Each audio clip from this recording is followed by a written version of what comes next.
Chapter 1. The Death of a Hero, the Birth of a Villain. Chapter text. Humanity is like a coin. There is two sides to it, heads and tails, good and evil. For one to exist, the other must be present. For you see, good may not exist without evil to create the opportunity for good to happen. Thus, we live in a balance. A delicate balance held up by the foundation of heroes and villains. When one disappears, the other has no purpose, and so, it crumbles to dust, a forgotten relic of an abandoned past. "Hey, Kaken, let's flip a coin," the young boy said, his fist clenched around a 5-yen coin. "Fine, I pick heads," Kaken grunted. That wasn't his real name, obviously. That was just what the parasitic little nerd called him. With a simple upward motion, the coin flew up into the air, somersaulted high above their palms before falling gracefully, quickly, tumbling down and spinning on its side. Both boys stared intently, as if their impatient gaze would halt the miniature disc in its tracks. Seconds felt like minutes, minutes felt like hours, only pierced by the tinny rolling sound of metal on asphalt. Rolling, rolling, rolling. "Heads, I win," Kaken yelled, grinning cockily. Izuku laughed. "You're so cool, Kaken." "Shut up, Deku," he spat, still wearing that arrogant smile. "Of course I'm cool. I'm the best. Besides, anyone could win against you. You're just a useless Deku." Deku. Huh? Who knew that one word, one simple word, could do so much? Like shackles and a life sentence, they weighed him down, tied himself to a noose of judgment and put him on the gallows of unfulfilled expectation. Stones of harsh words and verbal torment hit him, hard, every single day. Some days, the good days, they were pebbles barely scratching the surface. Others, the bad days, they would be great, hulking boulders, crushing him under their immense weight. Either way, they hurt. They hurt so much. "You've all got some impressive quirks, the teacher said. Really? They all had some impressive quirks? Sure. In the back of the classroom, he put his head down and deaf to the slander slung across the classroom. It hurt less that way. "I'm sure you all want to go to UA the teacher said. UA, the dream of aspiring heroes. Not that he could get in. The chances of that happening were less than those of him being hit by a real boulder, and that had a pretty low chance of happening. He closed his eyes, shut off and blind. He couldn't see the twisted, contorted faces of his hopes and dreams being slowly destroyed before his eyes. "You all want to be heroes." An explosion silenced them all. Low chuckles of arrogance spilt from the lips of one faceless face in the classroom. "Kaken, I'm the only one with the stuff to get into UA. I'll even surpass All Might and become the best hero out there. Not to mention, I'll be one of the richest people in the world."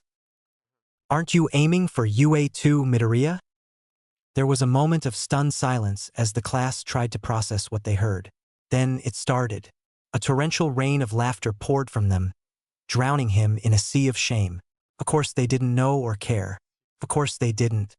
But then again, he didn't care anymore. He was used to it. Used to nobody caring or wanting to care.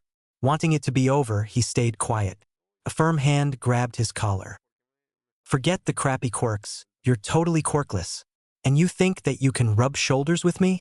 Kaken seethed, clenching at Midoriya's neck so hard he felt as though he were choking.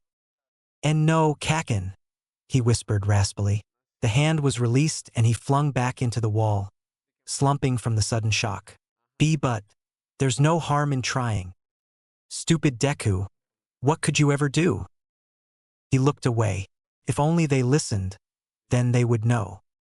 By the time class was over, there was no more of him left to fight. He was done. Midoriya picked up his notes and made headway for the door. Before he got there, however, his beloved notes were plucked straight from his hand. "We ain't done here, Deku." Slamming the book between his palms, Kaken activated his quirk, blowing months of hard work to smithereens. With careless anger, the book was tossed out of the window. Viridian eyes glowed ever so slightly crimson. 74.61%. Good enough. He let it fall.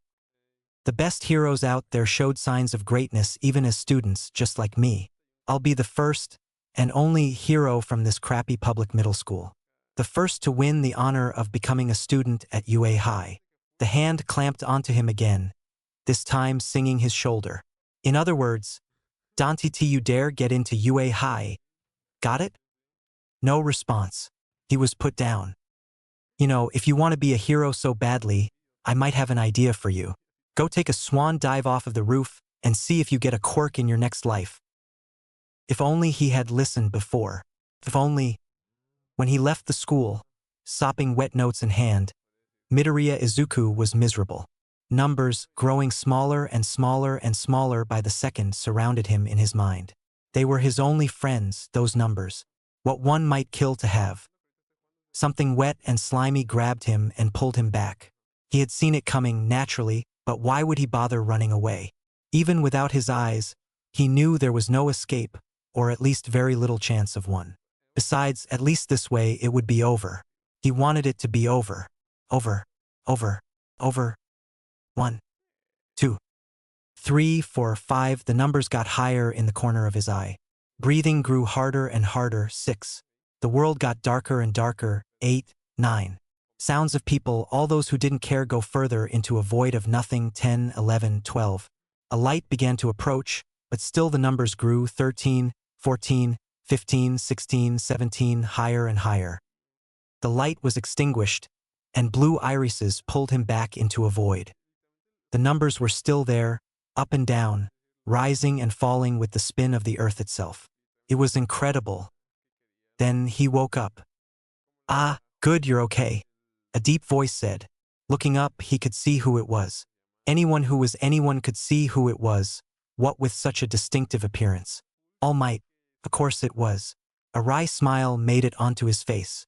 How ironic that the person he both most and least wanted to see was here at this very moment, he supposed. Well, if nothing else, now he could be sure. Apologies for getting you caught in my villain hunt. Mistakes like that aren't my style, but, well, wrong place, wrong time. Midoriya opened his notebook, only to see a large, felt-tip signature scrawled across 2 pages. Now, if you'll excuse me, I must be off. No, he couldn't leave. Not now, not yet. He still needed to answer the question. So, unable to think of what else to do, Midoriya reached out and grabbed what he could. All Might's leg. Taking off into the sky was an experience, to say the least. The wind rushing into his face was suffocating, and seeing the disappearing city below made Midoriya feel his life slip away with every meter he traveled. Had there been a seatbelt or any other kind of safety measure, Midoriya might have enjoyed the view. However, considering all he had to hold on to was a flying human, he was not very pleased. What are you doing, kid? All Might asked. Close your eyes and mouth. He complied, clamped his mouth closed and squeezed his eyes shut, praying for a landing. That landing eventually came, when they ended up atop a random building in the heart of Mizutofu. By that time, unfortunately, Midoriya Izuku's soul had left him, and had landed in a garbage bin some few hundred kilometers south of their current location. That was terrifying. He wheezed, trying to catch his breath. The blustery wind had caused his hair to go haywire and fall in front of his eyes, but he couldn't reach to move it out of the way. All Might coughed and brushed down his trousers. That was reckless, young child. Hopefully the people downstairs will help us down. I've no time though, truly, he enthusiastically said to nobody in particular. In Midoriya's mind, something snapped. Wait! All Might turned around. I have to know.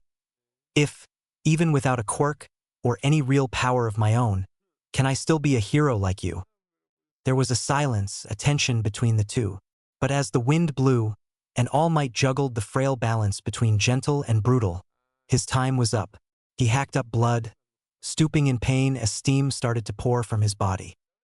It's just, I've always been picked on for not having a quirk, and saving people sounds like the coolest thing anyone could ever do, like how you save everyone with a big smile on your face. I want to be a hero, just like you www. In the time it had taken for Midoriya to delve into an anxiety-induced rant, All Might, it seemed, had deflated. No longer was he the bulky, muscle-headed, smiley man the public adored, but rather, A living skeleton had taken his place, a mere wisp of the man he always seemed to be, and a far cry from adored. Seeing it was different in one word, unexpected and mildly terrifying.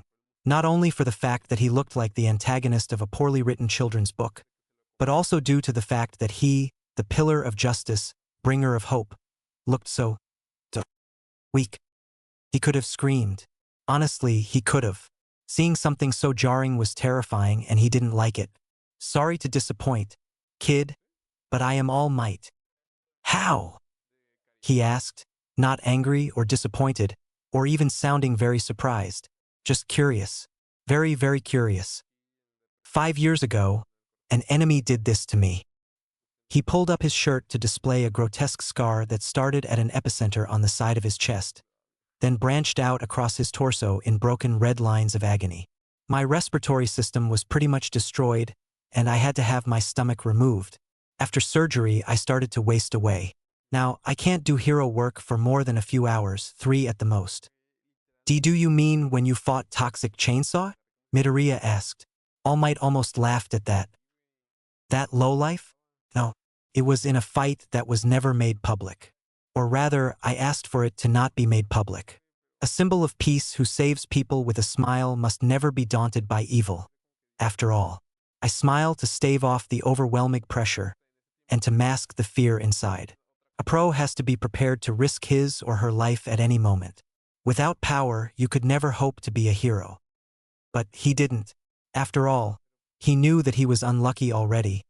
He shouldn't be expected anything to come of this encounter other than disappointment.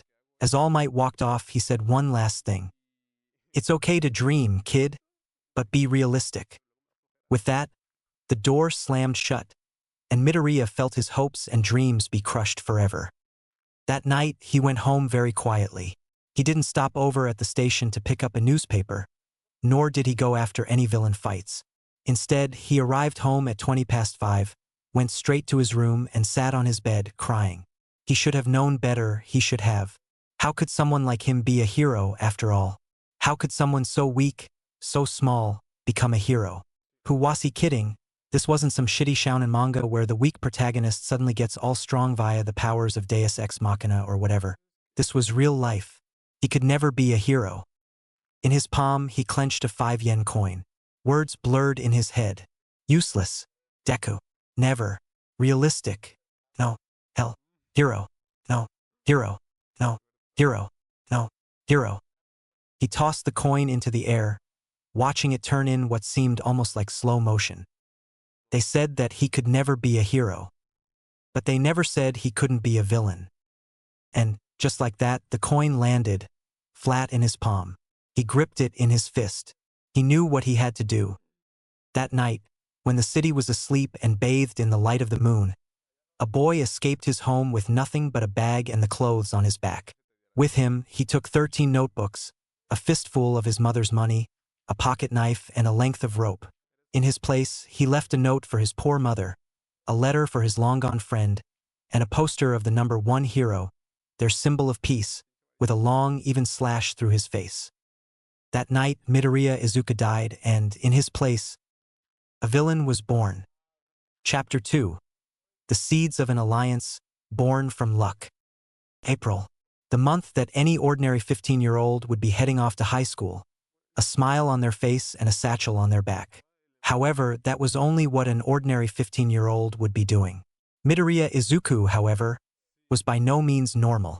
He was, by common definition, a villain, criminal. There were a number of other words for him, but most of those were pretty rude. He didn't care, though. It wasn't like he cared.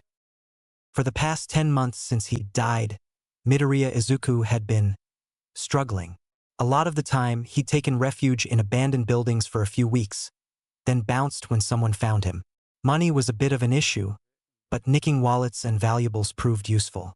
Other than that, he'd found ways of getting enough for food, water, and other vitals. To be frank, it was often tiring. Very tiring. In fact, it was often unbearable.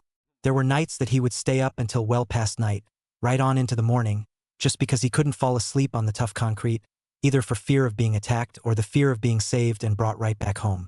Or just because there were too many bugs and rats to rest easy. Some days, if he were really unlucky, it would be a combination of more than one. That day it was sunny, bright, too bright in some ways. The sun was shining, birds were chirping, and 3 young children had been killed in a hostage situation just earlier that morning. Lovely, right? Of course it was, because that was the unfortunate truth of the world. People died, and not all of them after a long and fulfilling life. More often than not, they were brutally killed either by disease or violence. How mundane. Walking down the street, Midoriya stopped to look at the glaring headlines on the morning newspaper. Always the same, he had begun to notice, or at least similar. There was a formula, you see. It was always something along the lines of, insert popular hero here, takes down, insert villain here. There was never anything about failure, only success. No stories of how a hero had fallen in battle, no stories of how one couldn't save the day. Nothing. Flipping through the pages, words began to repeat themselves, until the whole thing was an over-dramatized blur of hyperbole and scripted scenes of justice designed to pull at the reader's heartstrings. Too bad he had none left for them to yank at. How ridiculous, he mumbled, frowning, before chucking down the newspaper. He had no need for it. Quietly, he walked away, blending in with the busy crowd of commuters. But not before he saw a piece of anomalous news on a billboard. Midoriya Izuku still missing. He heard a man sigh from baying him. Poor kid. I wonder if they'll find him soon. That made him chuckle and scoff before turning away and pushing his way through the sea of people. Too bad, I'll never let them. As he walked, he fiddled with a coin in his pocket. Piece of home, one might say. It was something he liked, even if it was ironically cheap. There was nothing special about it, but it reminded him of all the things he left behind. Family, friends, school. A whole world of darkness in exchange for one of freedom. 10 months ago, he didn't know the difference much. Now he knew which one he liked more, and it definitely wasn't the former. Finally, after walking for a lot longer than it seemed, he arrived at his destination. Old, run-down, looked like it had been abandoned a long, long time ago. At least that was how it looked on the outside. On the inside, however, it looked recently renovated or at the very least patched up. Designed like an old speakeasy, it was a sanctum for villains hidden under the remains of a cafe that went out of business a long time ago. Midoriya had been coming there for months, ever since he failed to die. "Aye, the kid's back." The bartender greeted him. He pulled up a stool and took a seat. "What can I get for ya? Juice or something?" The bartender poured him a glass and nudged it towards him. "Is Jiren coming?" "Dunno. He was in here earlier, then ran off on business. Something about a shipment. If he's coming back, won't be for another half an hour or so." "Why? You need him or something?" He shrugged. "Or something. You ain't gonna tell me, are ya?" Midoriya took a long, drawn-out sip of the juice, then put the glass down on a coaster. "Probably not. At least not right now." Fair." They sat in silence for a bit. Then the bartender spoke up again. "So, magician, got any new stories for me?" He grinned. "Depends. What's in it for me? I'll waive your bill." "Deal." The name magician was one the bartender had given him after he told his first stories. Impressed by the skill he showed, she dubbed him the magician because, in her own words, he was able to make the improbable become possible. In all honesty, he rather liked the name. It made him feel powerful, as if he really could do things that nobody else could do. Of course, he knew that that wasn't true. But he didn't really care too much, mainly because he had no time to care. Not anymore. "And so that's why I'm not allowed in Family Mart anymore," he said, his story over. "Good enough story for you?" The bartender snickered. "Brilliant. Absolutely amazing." Just at that moment, almost as if he were on cue, Jiren came in. "What did I miss?" He was a pretty ugly guy, really. One tooth missing, gray hair, horrible clothes. He was the definition of a crime against fashion. But, for however aesthetically displeasing he was, he had his uses. "Just talking about getting banned from Family Mart," Midoriya said. "You missed nothing important." "Good. Because I have an offer for you." "From who?" "A guy I know." For any sane person, The fact that the client remained anonymous should have been a red flag right there. However, sanity bored Midoriya. It was no fun. In fact, it was anything but fun. Madness was much more interesting. So he asked no questions as to the mystery man's identity. "What's the job?" he asked carefully. Jiren smiled. "He wants people to join him. He's making a league of villains. I thought you might like it." "Not interested." Jiren only laughed.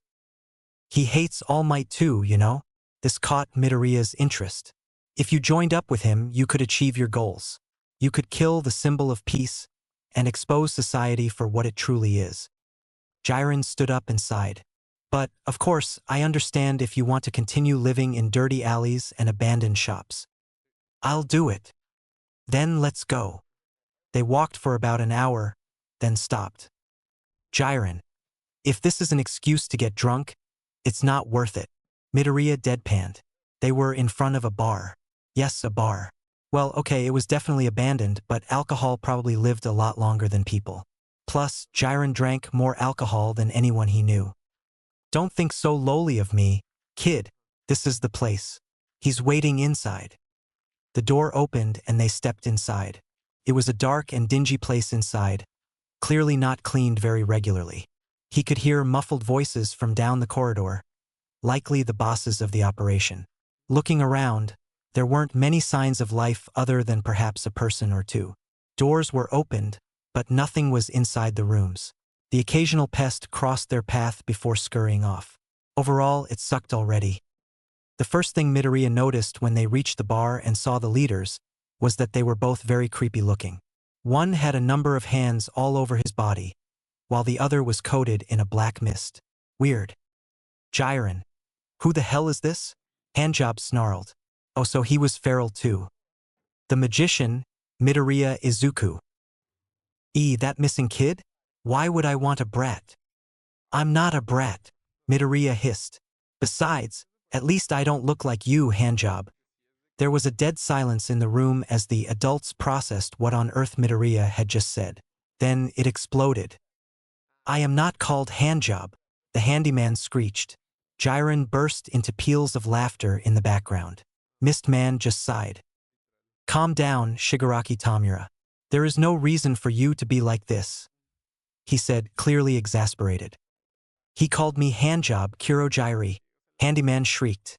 Midoriya had to cover his mouth to prevent himself from laughter. "I'd ask if you prefer Handyman instead, but I can see that there's only a 5.24% chance of you accepting that answer, meaning that you are most likely to just throw another temper tantrum," he calmly said, a small smile spreading across his face as Shigaraki's eyes widened in anger and horror. Of course, nobody could see this because he had a hand on his face. Jiren doubled over before straightening up. "This kid is not only first-class entertainment, but he's also one of the best damn fighters I've ever seen," Jiren introduced. "Got a damn powerful quirk, this one, although it's pretty hard to believe." "And what would that be?" Shigaraki hissed, clearly still angry. Jiren smiled. "He can dash Midoriya himself cut him off. I can see and alter the probability of any possible event in the near future." All eyes turned to him. Now, this is the part where the character goes into flashback to explain what the hell is going on. However, this is a fanfiction, not a manga, so there'll just be an explanation instead. When Midoriya was 5, his quirk did indeed come. But, since it was a mental quirk with almost no physical manifestation, nobody believed him. It wasn't like you could really show that it existed, after all, and none of his family had similar quirks. He tried telling people, from his mother to Kaken, and even the lady across the street. But, of course, nobody believed him. They all said he was a liar, that he was just playing make-believe. After a while, he stopped telling people about the power he wielded. It was easier to be called weak than a liar. "Prove it," Shigaraki defiantly ordered. Midoriya grinned and pulled out the 5-yen coin. Red eyes locked onto it in a confusion. "What the hell is that?" "A coin," he said, light glinting off of the metallic surface. "Then again, judging by the looks of this shitty dump, I don't expect you to know what one is." "Why, you little dash," he was cut off by Mistman, who he had learned was called Kurojairi. "It is not worth it, Shigaraki Tamura," he told him, reining the man back. Shigaraki sighed in frustration, then gestured to Midoriya. What exactly are you going to do with it? We're going to flip it. Now, pick a side. Heads? Midoriya grinned with a malice formed by only one who could foresee how wrong the other was. All right then, you predict the coin will land on heads. I predict that it will land neither on heads nor tails, but instead on its edge. Shigaraki smirked, thinking he had this win for himself. If you're sure. A Cheshire grin spread across Midoriya's smug face, for he would be glad to see the impudence wiped clean off of Shigaraki's crusty features. It was one of the many parts of being an outcast he loved, showing people just how wrong they really were. All right then. 3, 2, 1. With a simple upward motion, the coin flew up into the air, somersaulted high above their palms before falling gracefully, quickly, tumbling down and spinning on its side. Both boys stared intently, as if their impatient gaze would halt the miniature disc in its tracks. Seconds felt like minutes, minutes felt like hours, only pierced by the tinny rolling sound of metal on the wooden bar. Rolling, rolling, rolling. What? How? It had landed on its edge, just as Midoriya predicted. Why, you cheated, Shigaraki hissed. There must be something wrong with the coin. The coin was shuffled over to him. Check it over as many times as you want, you'll find nothing out of the ordinary. All it is a coin. Then how did it land on its side? Tell me. Because that is my quirk. The ability to make improbable become entirely possible, and even certain. And how is that powerful? All you did was make a coin land weirdly. There was a moment, then Midoriya picked up the coin again. All right then, let's say that both heads and tails are a group of heroes, and the edge is a group of villains. Normally, the probability of this coin landing edgewise would be approximately 1 in 60,000, which is about 0.01%. However, he flicked the coin back into the air once more, watching as it soared high then plummeted down, straight onto the edge. If I use my quirk, the results are very different, as you can see. Shigaraki was fascinated. Never before had he met someone with such an incredible power, nor someone so bold and diabolical. The runt had a great mind, and an even greater quirk. With him, he wouldn't lose. He couldn't lose. So how about we make a deal? I want to expose this crummy hero society for what it's worth, and you want to defeat All Might. I'll help you with that, and, in exchange, you'll make me a part of your league. Midoriya outstretched his hand, and Shigaraki took it, making sure to not use all 5 fingers. We have a deal, magician. And thus, an alliance so strong that it would shake the very core of society was born. But it was not the seed that would be the root of the problem, but rather the vines and thorns that grew from it, ensnaring civilization in its cruel grip. Chapter 3: The Price to Pay to See. Too long had passed. In his room, Katsuki Bakugo stared at a closed envelope, lying face down on a desk, and then another one right next to it that had been ripped open. One was his past and one was his future. One was the light he reached out to in the distance, and one was the chains holding him back. Not made of lead or iron but of guilt and shame. He hadn't opened the letter, the one that he had left the night he disappeared. Instead, it had sat just where it sat now on his desk, unopened. He looked away. The night Deku disappeared had been one of the worst nights of his life. The old hag had woken him up, crying and shouting, tears streaming down her face. His dad had been shocked still, attempting weakly to comfort a sobbing Auntie Inko, who read and reread a sheet of paper over and over again. Seeing such a sight had made guilt well up inside him and overflow in the form of choked sobs. That night was the first time he had cried in 10 years, and it stung badly. He looked away back then, too. In 10 months, his mind had been clouded by gut-wrenching guilt and fear for what could have happened to Deku. Had he died? Had he been kidnapped? Had he actually taken the words Bakugo had said to heart and, well, he hoped the nerd wasn't dead, that he'd come home soon, and that he'd come home soon. Meanwhile, in a rundown bar in Kamino, Midoriya Izuku was having a crisis beyond his worst fears. Being a villain, as aforementioned, was very hard work.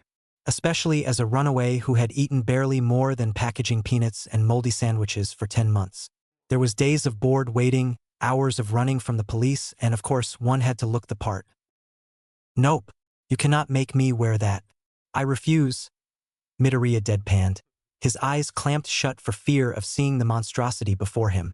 The monstrosity, as he had named it, was an absolute disaster that made Jiren look like a supermodel.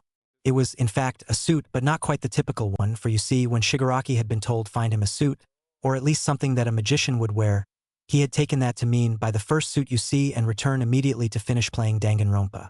Unfortunately, the item in question was a cheap neon pink suit with a stylish yet elegant print of brightly colored marijuana leaves on it.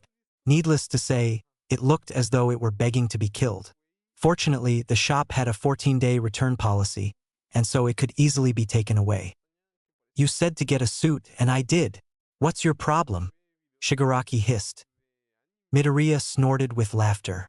"My problem is that this so-called suit is an eyesore and deserves to be destroyed in the furnaces of hell.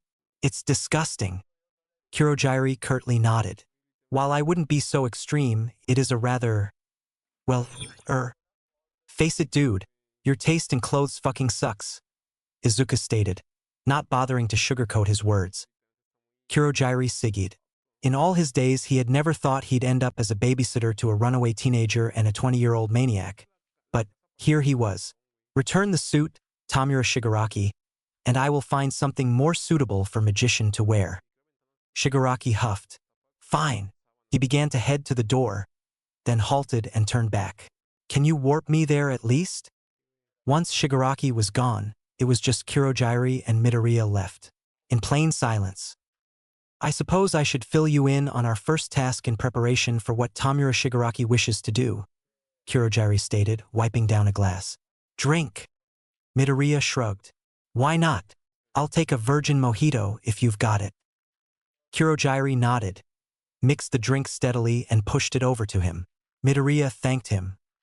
"So, the operation?" Kurogiri took a seat. "We will be infiltrating UA High School during a training exercise. All Might has taken up teaching, so we will be wiping him out along with the future generation." "I see. And when exactly is this going to happen?" Kurogiri sighed. "We don't know. To find that out, we have to get onto the UA computer system and find the schedule. However, neither Tamura Shigaraki or I have that kind of skill, nor do we know anyone who does." Midoriya raised an eyebrow. "Oh, really?" "Yes. In that case, leave it all to me." He started to walk to the exit. "Where are you going?" Midoriya smiled impishly, full of mischief and mojito. "To see an old friend. Don't worry, I'll make sure that we get that schedule. Trust me." With that, he left, leaving Kurogiri all by himself. He sighed. "I guess I should look for those clothes now." He shuffled away somberly. Time to get searching. In an abandoned skate park in Nabu, a young woman sat atop the halfpipe, fishnet-clad legs swinging in the breeze as she sucked on a lemon lollipop. With glassy eyes, she stared into the yellowing sky and giggled because the sky was the same color as her shirt, and she found that fact funny. She heard a ping from her phone. From Magic Man. "Need your help. Meet at Pipe in 10? The girl hummed, thinking about what to write back. "To Magic Man. KK. See you here soon." That seemed about right. 10. Huh? That meant she still had time to kill. Sighing, she flicked her sunshine hair over one shoulder, picked up a translucent yellow skateboard and began to roll down the halfpipe. Her name was Rayon Park, a Korean immigrant with a power as mysterious as the magician, although hers had nothing to do with chance, but rather data. Vast, glorious amounts of data that she could manipulate to heart's content. That power was data manipulation, and in an age of information, she was one of the most powerful cybercriminals out there, a villain no Super Smash could stop. "Hey there, Magic Man. What's up?" she asked as a tuft of green hair made its way to the halfpipe. Midoriya grinned. "Good to see you too, Rayon." They shook hands and sat down at the base of the halfpipe. "Aight now, fess up. Why'd you call me here?" she asked, getting straight to the point. "I need you to make me a piece of malware." She mulled it over. What's it for? I need to hack into UA's computer system. Rayon almost choked on her lollipop. You wanna what? Dude, that's practically suicide. Why'd you want to do that? I may have joined a group of villains with similar interests and were jinged to attack UA? What? We're gathering up an army of people who can fight. All we need is the schedule of classes for every teacher, as well as every single student file they have. So, you need basically everything? He didn't respond. There was a pause, and then she groaned loudly. I'd ask if you were serious, but I know you're already, and it sucks so much. Again, there was a pause as she recollected herself. I'll bite. Gimme 200,000 and I'll do it and more. You want me to get you 200,000 yen for one piece of malware? Rayon shook her head. I want 200,000 for one piece of malware, a list of low-life thugs you can use however you want, and to get you all the information you could ever need to take down your target. Seems like a pretty sweet deal to me. Don't cha think? To understand why a sweet young woman such as Rayon would do some of the things she does would require a very long explanation. However, there is a much shorter explanation. For her entire life, heroes have screwed her over. She lives in a bad neighborhood, surrounded by bad people. In her poverty-ridden world, every killing is an accident, every crime a mistake that won't happen again, yet always does. To the outside, it's a dirty stain on the side of the road, a slur in spray paint on the underside of the footpath. It doesn't belong, she doesn't belong. And for that, she is angry, furious even. That is why she can't stand heroes. Because they're all about helping people and saving people. But when they see a poor suburb where every face is a mask and behind every smile lies murderous intent, suddenly it's not worth it any longer. Midoriya sighed. Yeah, it does. I'll take it. It's a deal. They shook on it. So, I'm going to need about 3 minutes of stable internet. How likely is that out here? She asked, a mischievous glint in her eye. Midoriya caught on. I'd say it's about. His eyes glowed crimson as the numbers rose. 99% chance of that happening. Rayon cracked her knuckles and plugged in a lemon USB drive. That's all I need. Let's do this. With that, her body went still as she entered the world of code. It was always a wonder to watch Rayon do her work. Even though her body didn't move, words and numbers would appear on the screen regardless. Lovely words, like, kill. But what was even more wonderful was how even though the words didn't look like much, they could cause a whole lot of harm. It was brilliant, really seeing the formation of a weapon from nothing but letters, numbers, and symbols, and just how powerful they really could be. He knew all too well, of course. After all, he had never been injured for very long by sticks or stones, but words had built the gun that shot him. The sun continued to set, yellow fading into orange, which bled into red.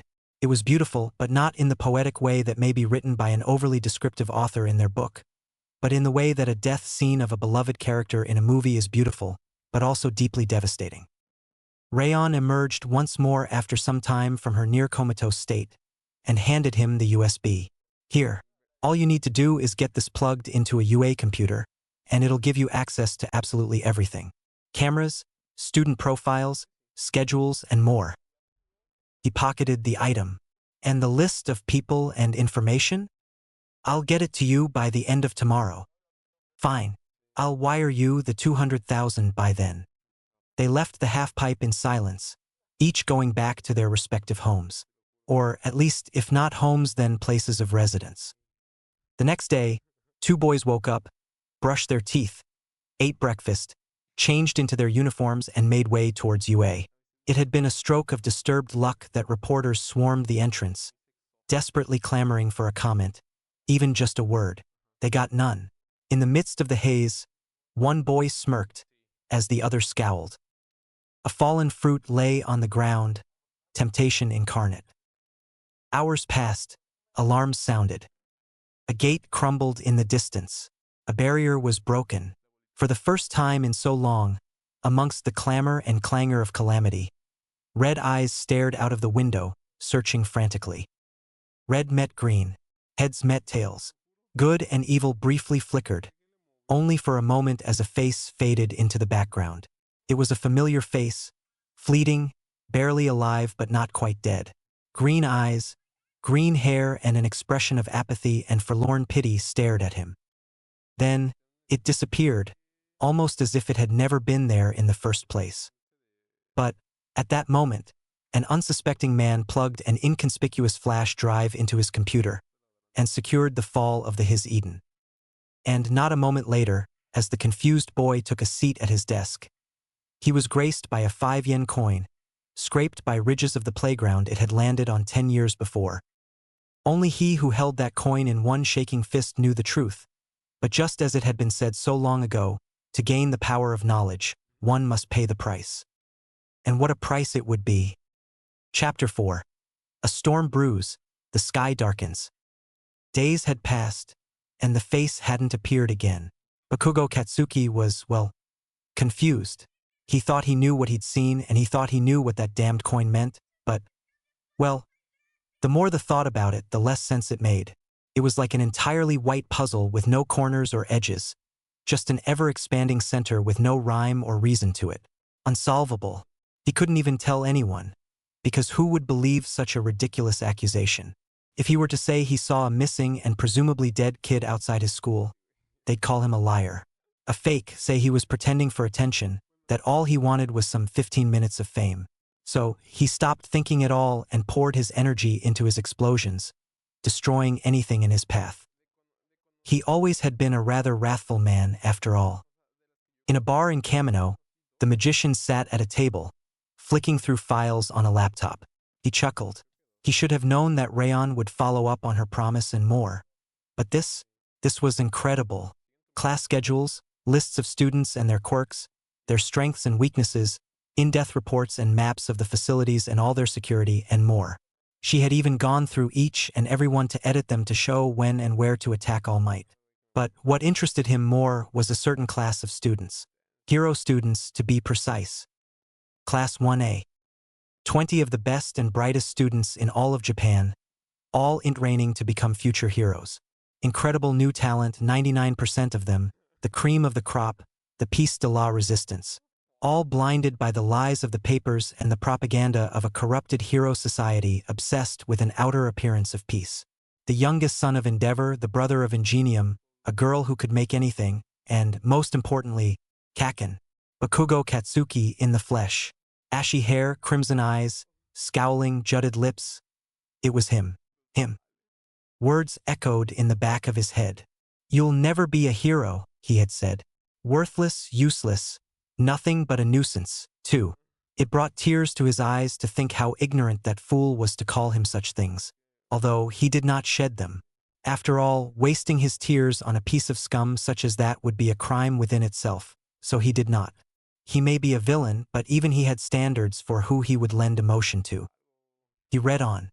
Name Bakugo Katsuki. Age 16. Birthday April 20th. Blood type A. Quirk. Explosion. All facts he knew from years and years of watching. What came next was more interesting. A reference from his old middle school, dear old Aldra Junior High.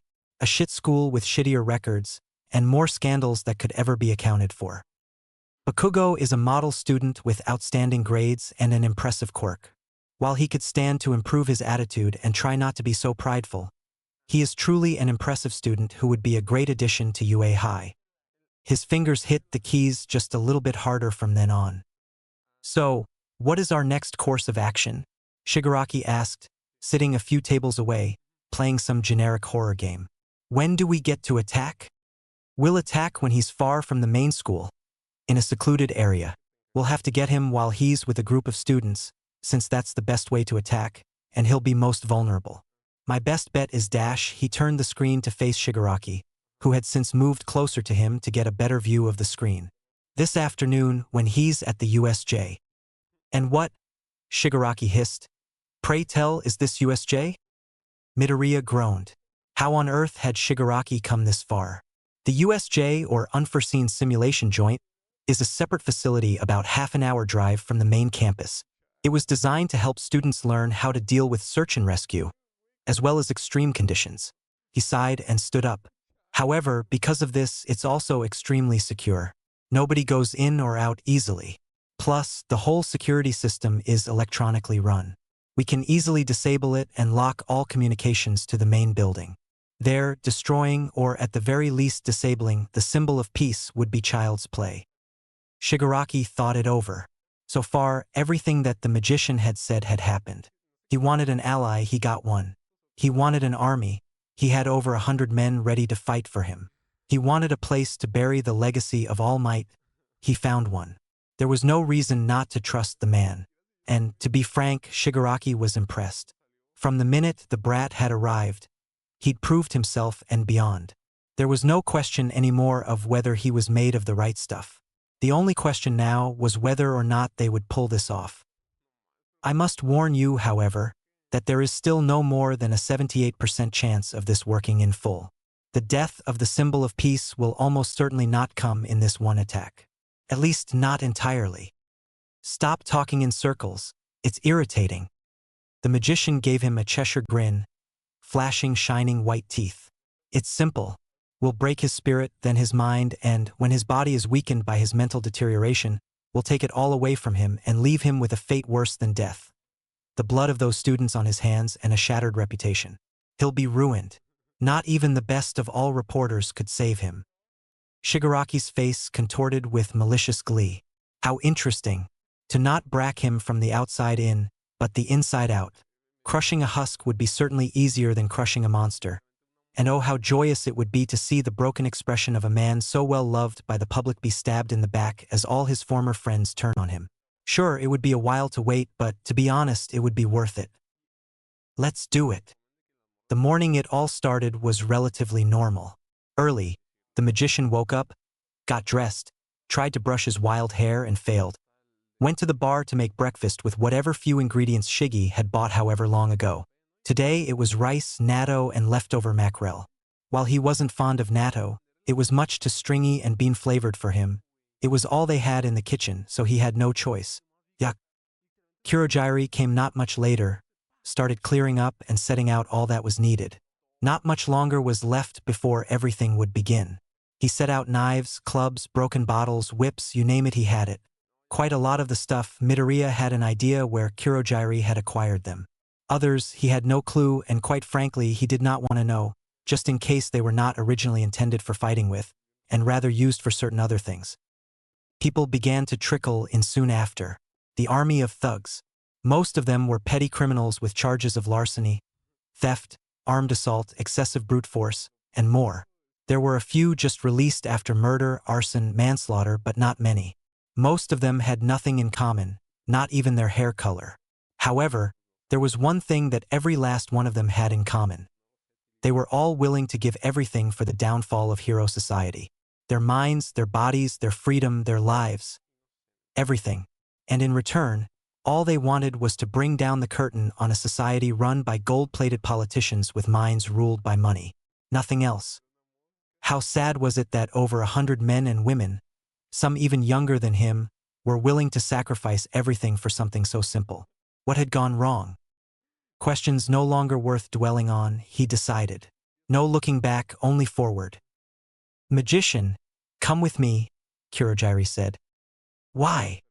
I have something for you. In Yue, something felt off.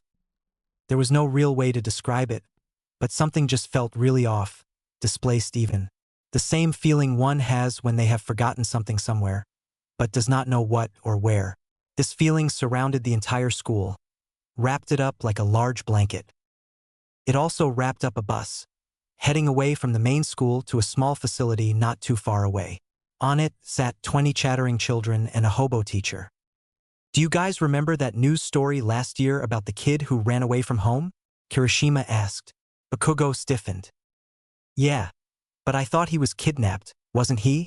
Kaminari responded. I mean, that's what the papers said. Oh, my dad works in the bank near the school that kid went to. He saw that guy the day before he disappeared. Hagakure noted, gesturing with her hands. I wonder what happened to him, Jairu said. Pfft, the piece of shit probably died. Bakugo spat. Hey dude, you shouldn't say things like that. It's not manly. Bakugo scoffed. Please, it's true. That fucker probably got killed in some back alley while he was wandering home to his mummy. Not cool, dude. Show some empathy. Yeah, you don't know what that kid's been through. He didn't respond. From then, nobody talked on the bus, and attention seemed to press down on them. The bar was crowded. Everyone was there, ready and raring to go. Energy buzzed around the room like a swarm of bees. Finally, a loud tap pulled the horde from its thoughts. They looked up to see their friends, their leaders who brought the ragtag army together.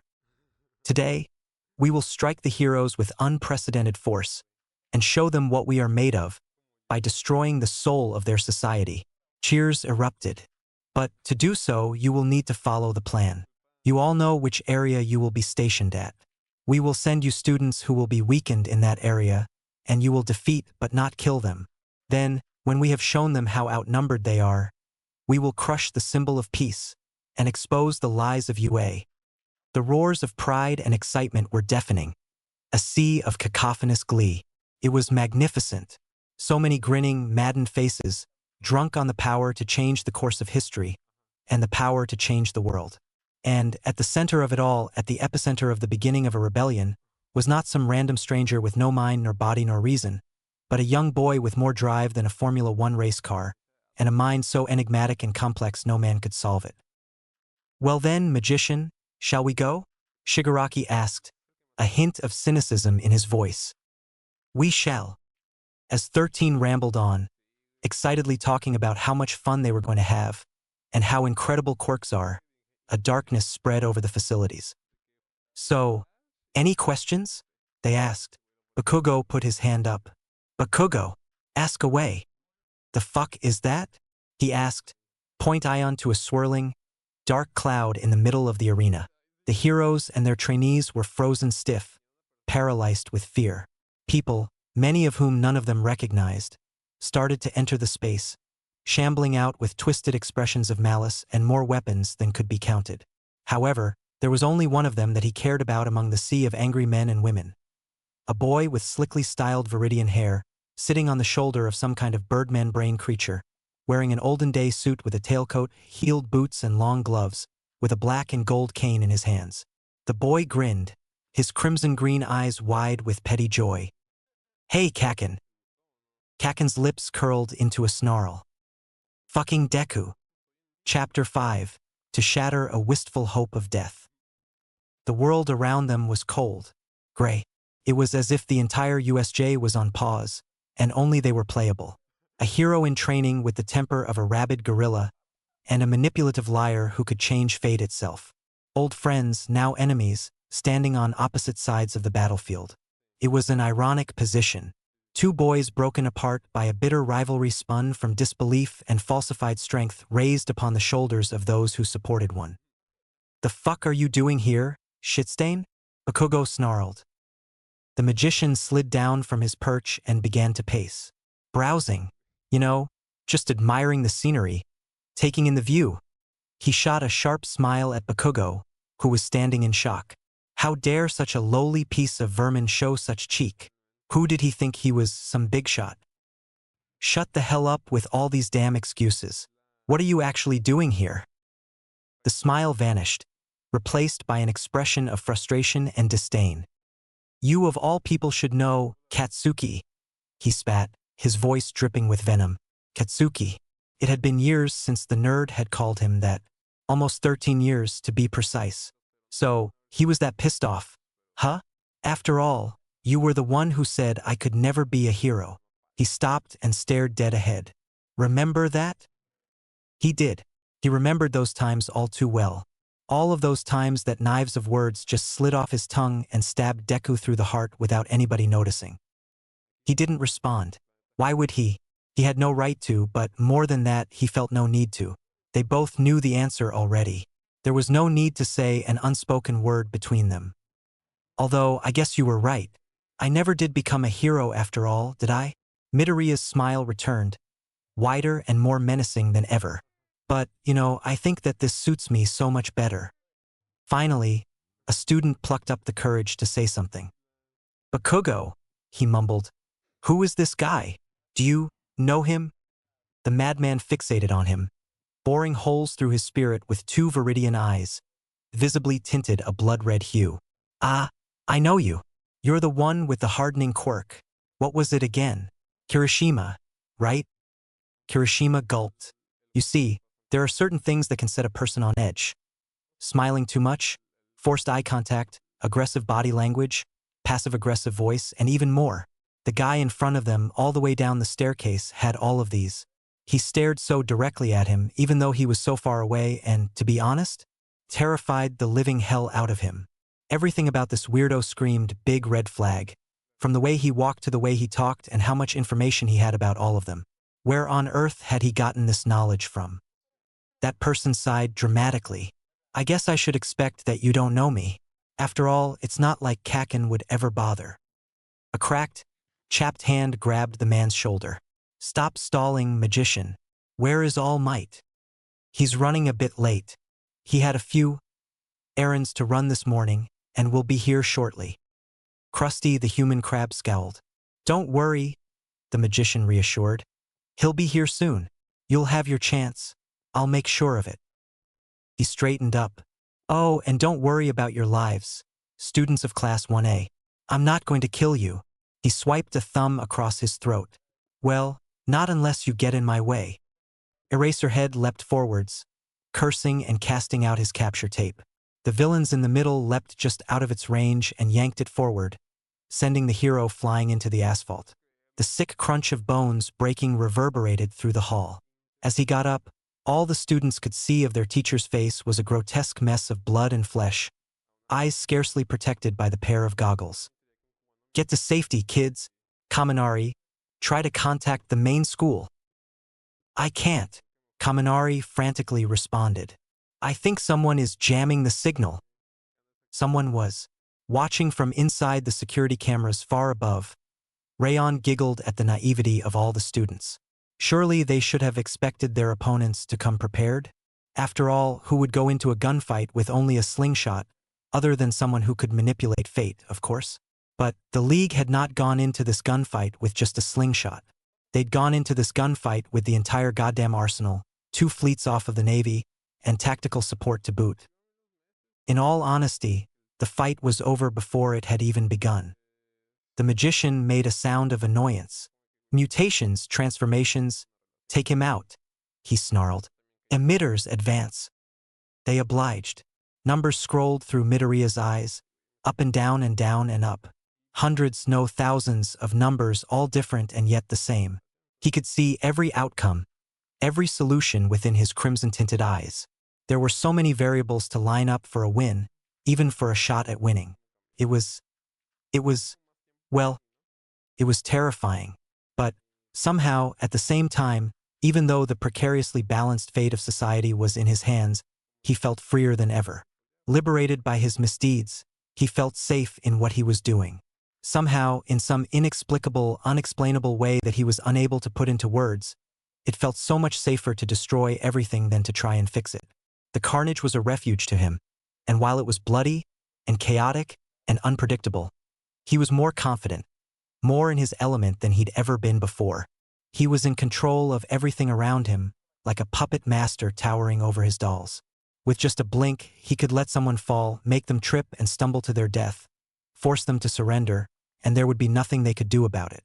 And yet, instead of pulling the world into calamity himself, he let the people themselves be only guided by him, so that when the time came, he would not be guilty, but rather everyone but him would. Just like how they should be, just like how they were. But this wasn't revenge for what had happened in the past. Oh no, if he had wanted revenge, he would have gone after those who tormented him, not all of these other people too. That would be cruel, and he was nothing if not uncruel. After all, he was no monster, not like... Well, that didn't matter now, did it? No, this was not revenge. This was a warning to society to stop, to see what they had done, look around, and find the cracks they had made in the walls of their hierarchical system before it was too late. But if they could not, then that was on them. He smiled. Everything had begun to fall into place, like the pieces of a very large jigsaw puzzle coming together little by little, one at a time to form an enormous mural of freedom from devastation and suffering at the hands of a totalitarian society ruled by the rich and powerful and greedy. freedom from their fated future if they could find the key to it. At the top of the stairs, the students looked down in fear at the grotesque tableau before them, paralyzed by fear. "Bakugo, what's going on? Who is that guy?" Uraraka asked. From where she was, she could see his fist clenched and shaking with fear. He looked more terrified than the rest of them combined, white as a sheet with tears welling up at the corners of his eyes. "Shut the fuck up," he hissed, barely able to control his tone, but she was undeterred. "You know him? How?" she asked, her voice getting louder and louder as she spoke. "Are you two friends? Enemies?" She was cut off by pops and crackling from his hands. "I said shut the fuck up, you round-faced bitch," he roared, turning around to face her. "I don't know that piece of shit Deku. That isn't him." "Is that his name? Deku?" she yelled, her tone accusatory. "Shut up. I said shut up. That can't be him. Stop this bickering at once.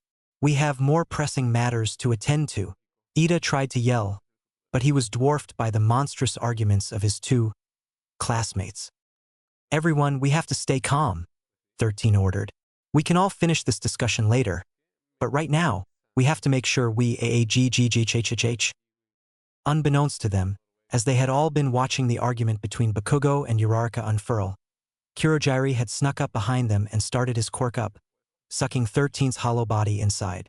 Now, all that they could see was the shattered remains of a husk barely holding onto its remaining soul. It wasn't a pleasant sight, nor was it one that anyone wanted to see, but it was the one placed before their eyes, and it was one they could not look away from, no matter how much they tried. "Oh my god! Oh my god, what do we do?" Hagakure fretted, her whole body trembling. Screams of torment echoed around the facility. From the middle, Aizawa tried to look up, to reach out, but he couldn't reach and was overpowered by pain and the surrounding horde of villains. "I don't know," Jairu whispered, her earphone jacks hanging limply by the sides of her neck. "Can we do anything?" "They're not, are they?" Ashido shakily asked, eyes hidden by her hands. "Are they?" Noticing the quickly approaching black mist, waiting to engulf them as well, Yaoyorozu yelled, "Quick! Get out of the way!" But she was too late, and nobody heard her, as she watched most of her classmates get swept away in the dark, demonic fog. When she opened her eyes, all she saw in front of her was the few who had heeded her warning and a large empty space in front of them. All the others were gone, disappeared from the space. Only 6 including her were left, and the husk of 13, of course. What could they do? How could they help? Her mind was running in circles, round and round some more, until it was dizzy from spinning too many times. The magician laughed. Truly, this was chaos at its finest. Watching them, helpless, like fish on a dry, sandy bay trying to swim. They couldn't do anything, and they didn't even know. Their struggle was futile, but amusing to watch in its helpless vanity. Across the zones, various students lay trapped in their worst nightmares. Places they were least suited for were all they could see. In the conflagration zone, Todoroki, Hagakure, and Tokoyami found themselves surrounded by flames. Trapped on a boat on villain-infested waters, Aoyama and Shiro seemed stranded. In a ruined cityscape, Koda and Ojiro stood at the top of a crumbling building. At the peak of a muddy wasteland, Mineta and Kirishima looked down to where villains were gathering in hordes. At the foot of a rocky mountain, Kaminari and Shoji could see no escape. Surrounded by a blanket of white snow, the toughest challenge of them all was faced by none other than Bakugo, Azui, and Uraraka, all of whom were faced not by swaths of goons like their friends and classmates. No, they were faced by only one single villain, the magician himself. Chapter 6. The Sword and the Stick. The wind howled around them, whispering words of malice in their frostbitten ears. In their boots, the heroes in training were all shaking, trembling with fear and cold. In the haze, they could make out the shape of his body, a tailcoat trailing behind him and a cane in his hands. However, more than anything else, the clearest part of him visible through the icy air was 2 bloody vermilion eyes and a knife-sharp smile that cut through the wind like a dagger through flesh. "What the fuck did you do, Deku?" Bakugo snarled. The magician cackled, his boots tapping through the snow, making a satisfying crunch in the ground. Glad you could drop by, Kakin. I thought we could have a little chat. Behind them, at the base of a tree stump, Uraraka sat in the cold snow, shivering, but still straining as much as she could to listen. From the minute they had arrived, Sue had been getting sleepier and sleepier, her eyes drooping with fatigue as her body's temperature dropped lower and lower. Now, she was pretty much asleep, unmoving and unresponsive, and it was all that magician's fault. Armed with an iron will, Uraraka had to find out what he was doing, and who he was. And why would I do that? Bakugo threateningly asked. You're quirkless, and I can just blast you into tiny little bits.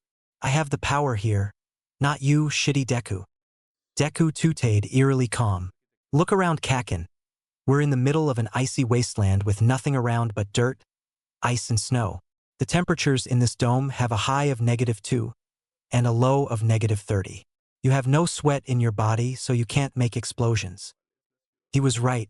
The feeble crackles and sparks coming from his hands were barely enough to kill an ant, let alone a person.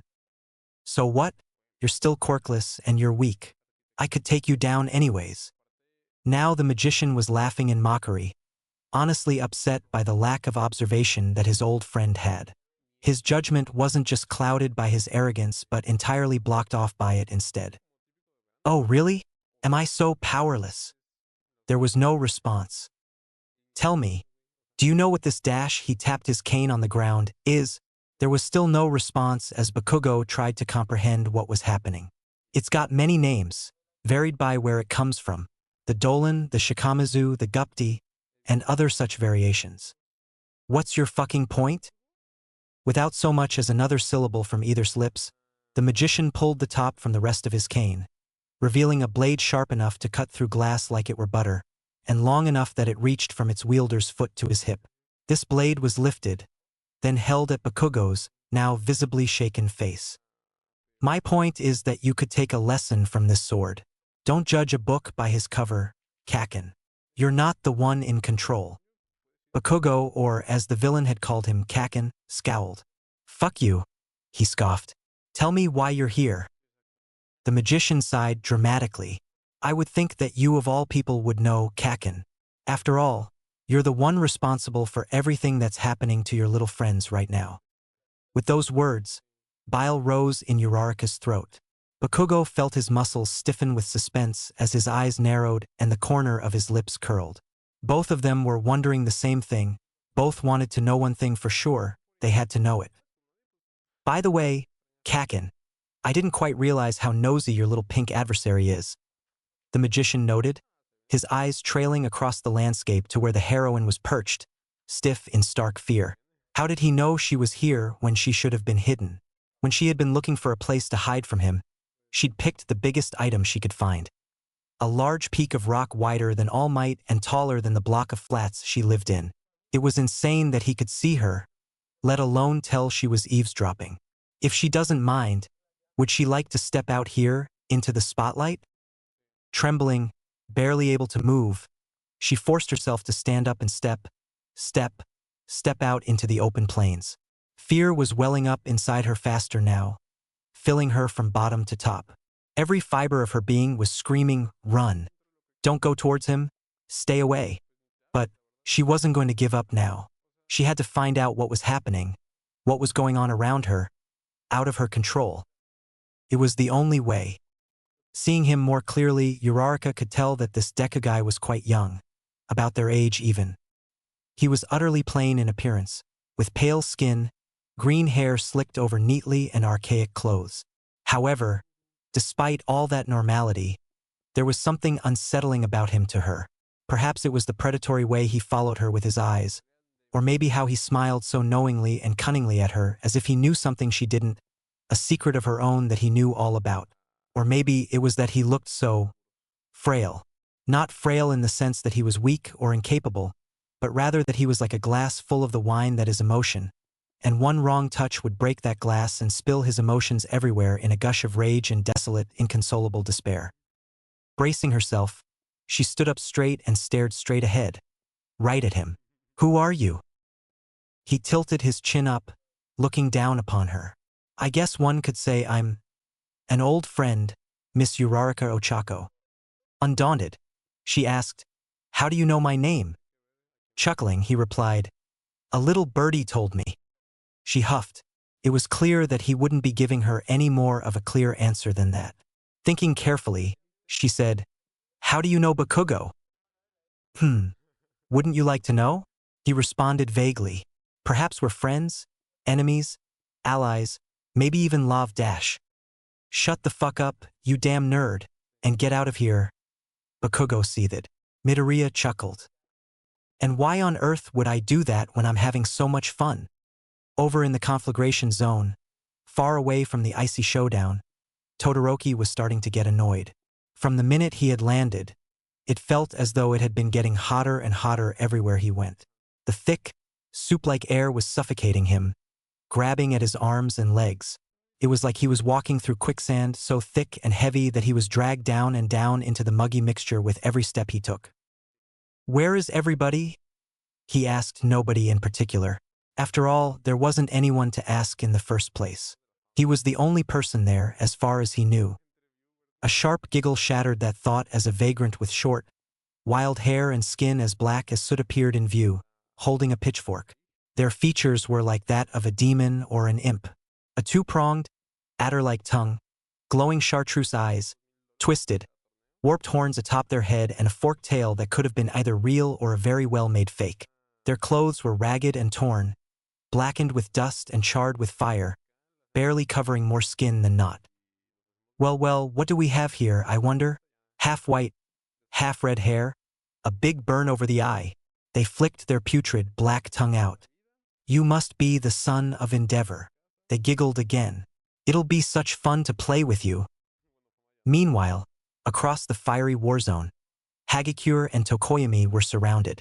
Tens, no, hundreds of villains encircles them, trapping them in a ring of fire.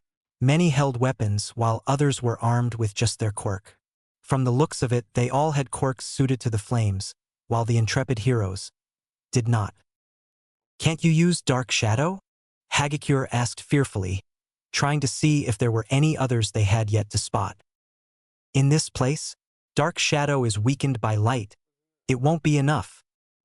Hagakure swore quietly. So far, she had counted about 70, maybe 80 villains in the flames, all of whom looked like they were ready to kill.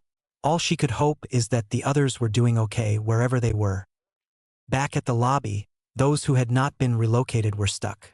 Having crushed Aizawa, who was still somehow fighting for his dear life, the villains had begun to take their focus towards the remaining students. Ida, Ashido, Sato, Jiro, and Yaoyorozu. What do we do if they try to attack us? Ashido whimpered, almost pathetically, trying not to cry. We should try and get help. Ida, maybe you can run out and find someone. That's a good idea, Yaoyorozu, but the door is shut and I think it's locked. How will I get out? Ida asked, gesturing frantically.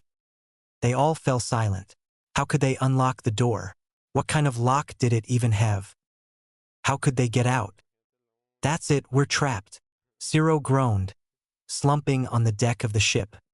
He had checked everywhere, and so far, the only way off the wretched boat seemed to lead them to villain-infested waters where his tape and Aoyama's laser would be all but moot. We shall find a way, Sherry, Aoyama encouraged, only to sit down and hold on to the side. Or at least you will. My tummy hurts. Things weren't faring better anywhere else. Stranded on a rickety roof of an office building, neither Ojiro's nor Koda's quirk was of any use to them, and several villains had begun to scale the wall.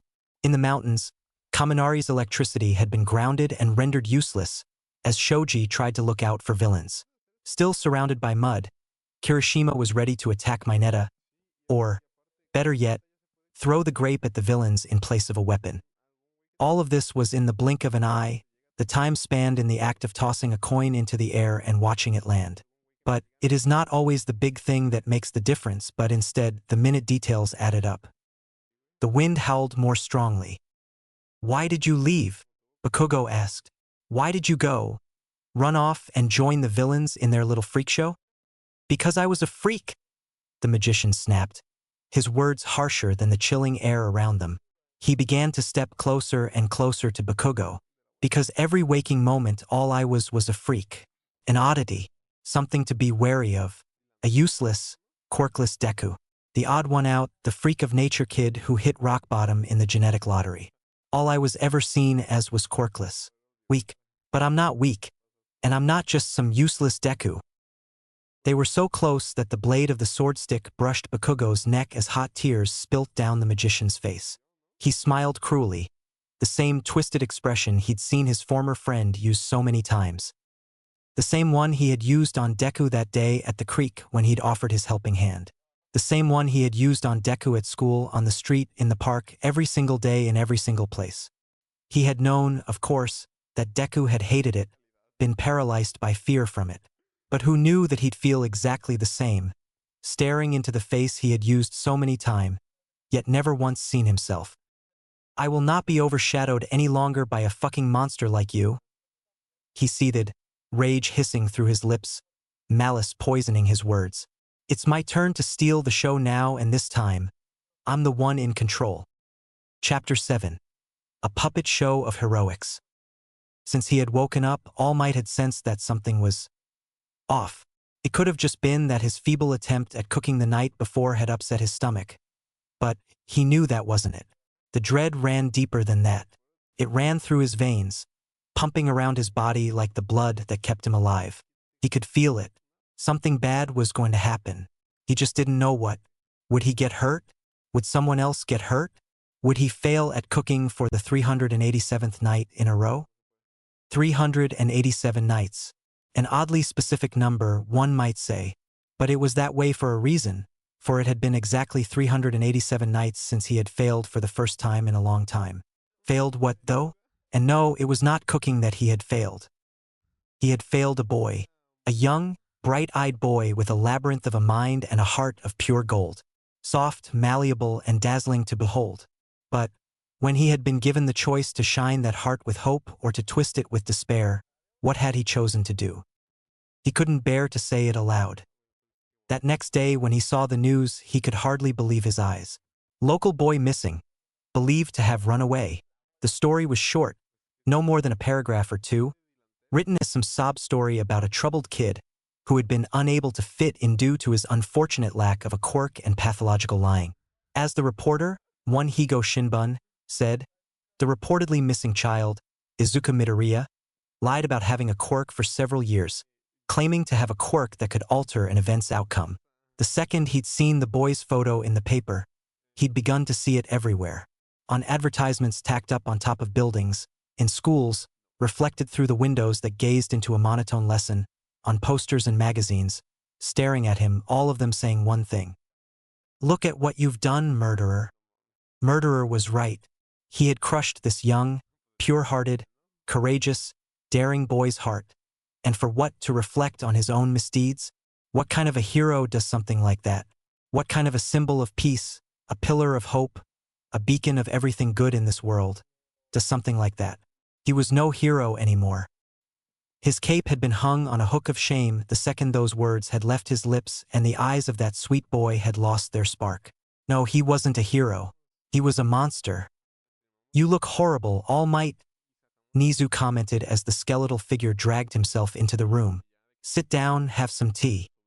Sorry, I have to get down to the USJ. All Might declined, hauling himself to his desk to grab the folder of teaching materials he'd compiled. I was supposed to be there, dash. Nizu cut him off. If you go down there like that, you'll give yourself away. He was right. In his weakened state, he was helpless. It'd give him away in an instant. Why not sit down, have some tea, listen to one of my teaching philosophies, and then go down to give a little speech at the end? He mulled the idea over, before agreeing and sitting down opposite his former teacher. Meanwhile, as All Might took a long swig of tea, Todoroki was confronted by the face of hell. Namely, a villain with the features of a demon, and a wicked smile to match. Who are you? Todoroki asked them as they inattentively twirled their pitchfork. Who, little old me? They gave a cunning smirk. I'm your worst nightmare, obviously. In his mind, Todoroki wanted nothing more than to say, But you aren't my dad. But he knew to keep his lips sealed and his guard up. This thing was dangerous. It was in his best interest to shut his mouth and keep himself alive if nothing else. Ah, right. You mean my name. There was a glimmer of cheek in their bright burning eyes. I'm Blaskine. The temperature soared, and the ground felt as though it was becoming soft. Sweat trickled from his brow to his boots as he desperately tried to make ice to cool himself with. Nothing. No ice, not even water. Just a trickle of steam. Oh, would you look at that? The great Todoroki, son of Endeavor, is rendered helpless. Wow, how surprising. Blaskine cackled, staring on in glee at their helpless prey. What did you do? He asked, furious. I used my quirk, darling. Vibrato, it's called. By causing the air around me to vibrate real quick, I can raise the temperature, or I can slow the air to a halt and make the world cold. The villain took a step towards him. You can't use your ice in here, it'll melt. And if you even try and use your flames, well, they held up a string that trailed down the road, around the corner to what he could just make out to be an enormous pile of explosives, gasoline and flammable material. Boom! If well over a few 100 pounds of explosives were to go off in a fire zone, everyone in the USJ would end up barbecued. They'd all die a gruesome, grisly death, including him. And, while he didn't have much to live for, he quite enjoyed what he did have, and wasn't entirely ready to lose it all just yet. He was trapped between steam and a whole lot of explosives, and there was no way out.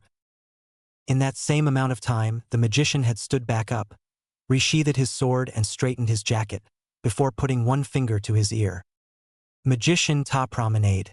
The symbol of peace is at UA's main campus. Rayon commanded. Send out the lure. I'll be there as soon as Kurogiri can get me out of here. Gotcha. Did you clear up all o' ya personnel business? After a beat, he bitterly responded, just loud enough for Bakugo to hear. It will never be sorted. But for now, I'll leave it be. There are more pressing matters at hand. Just see to it that everything goes smoothly. On it. A black mist appeared behind him, and the magician looked back at his enemy. Pathetic. Even now, the traitor couldn't bear to lift his head and see what had become of his misdeeds. How low could one person stoop to not even look at what they'd done and accept their wrongdoings? There were no tears left to cry.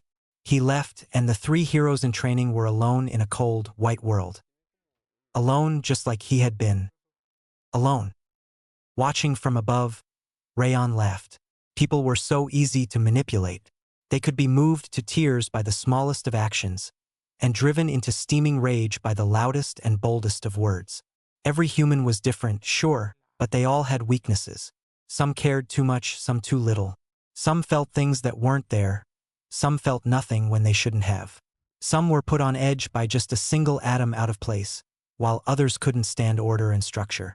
But it didn't matter what their weakness was, so long as it could be found, exposed and exploited. That was just the way it was. The natural order of things, so it was said. No matter how hard one tried to outrun it, nature would catch up with them, and they would burn in the fires of karmic retribution, be crushed by the hands of time, be destroyed by the cycles of creation and destruction, outbid by fate itself. There was no way to escape it, so they might as well accept it. But now was no time for monologues. She swiftly moved on, swimming through the vast seas of data to find a single thread.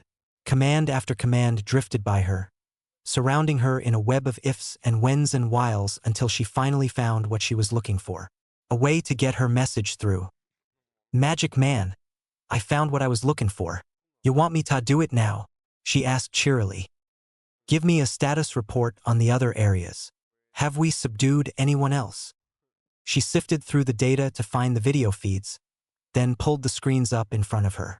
The digital abyss brightened from the glaring light. Ocean Zone ain't looking good for the heroes. Got Twinkle toes down.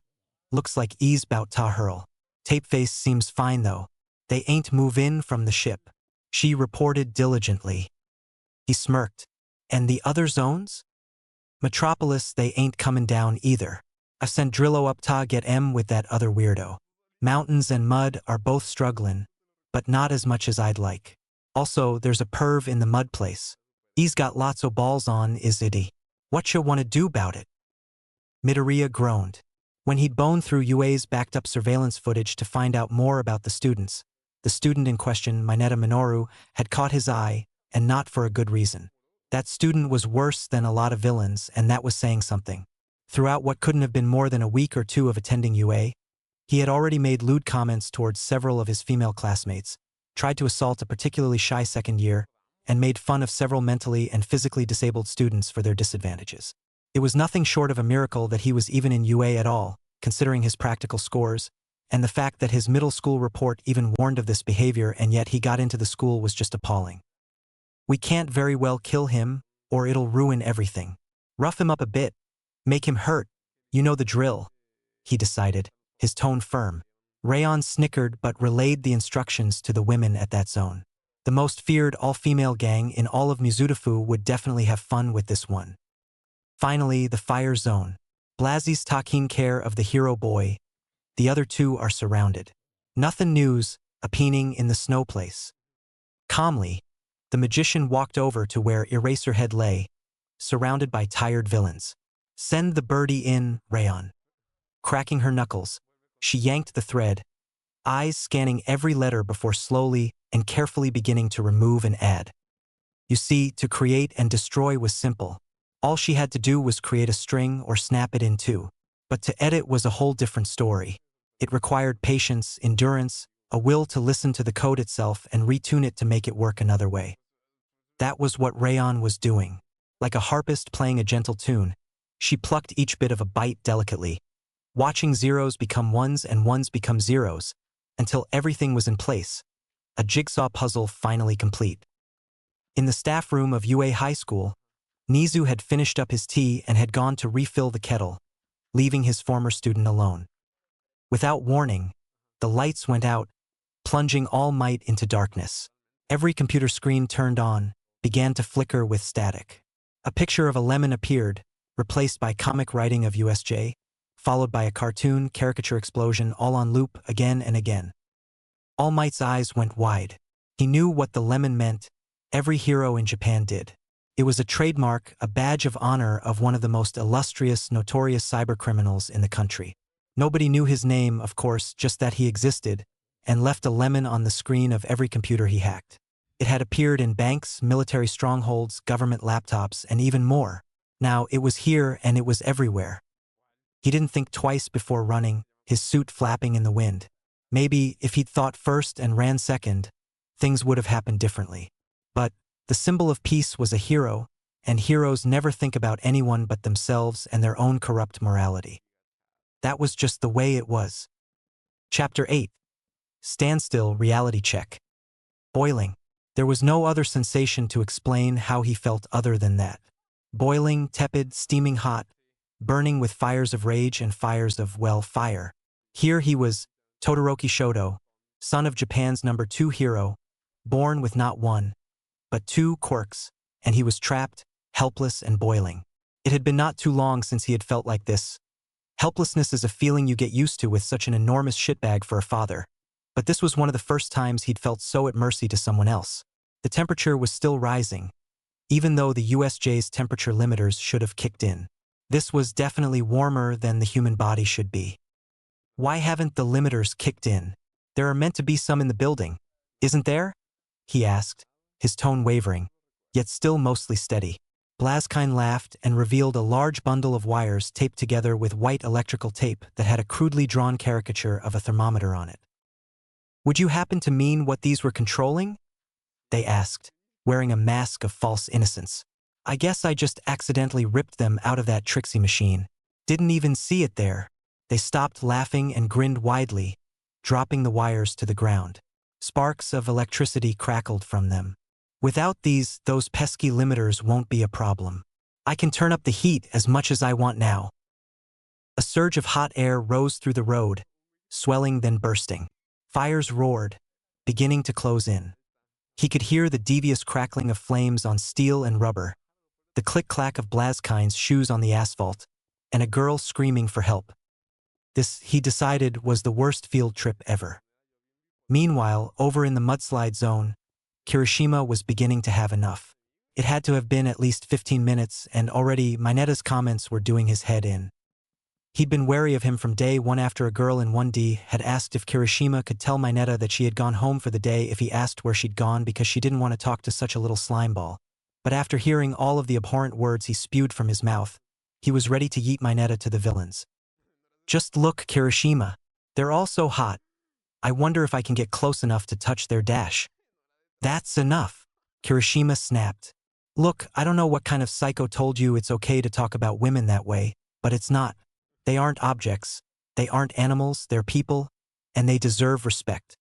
A firm hand grasped his shoulder.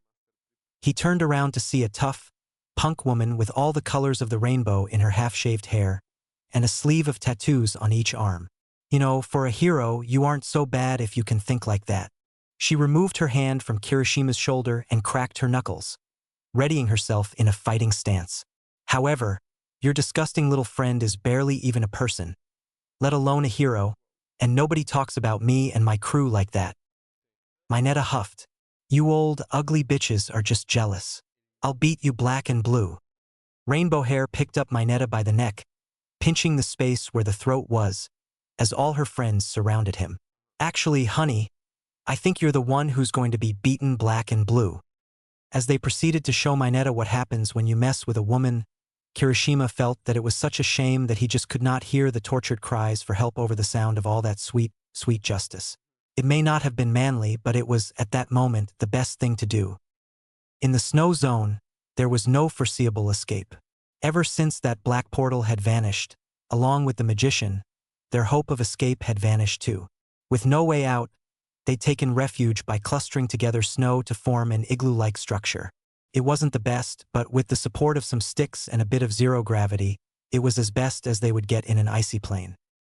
What did he mean? Uraraka asked dully, neither voice nor face expressing anything at all.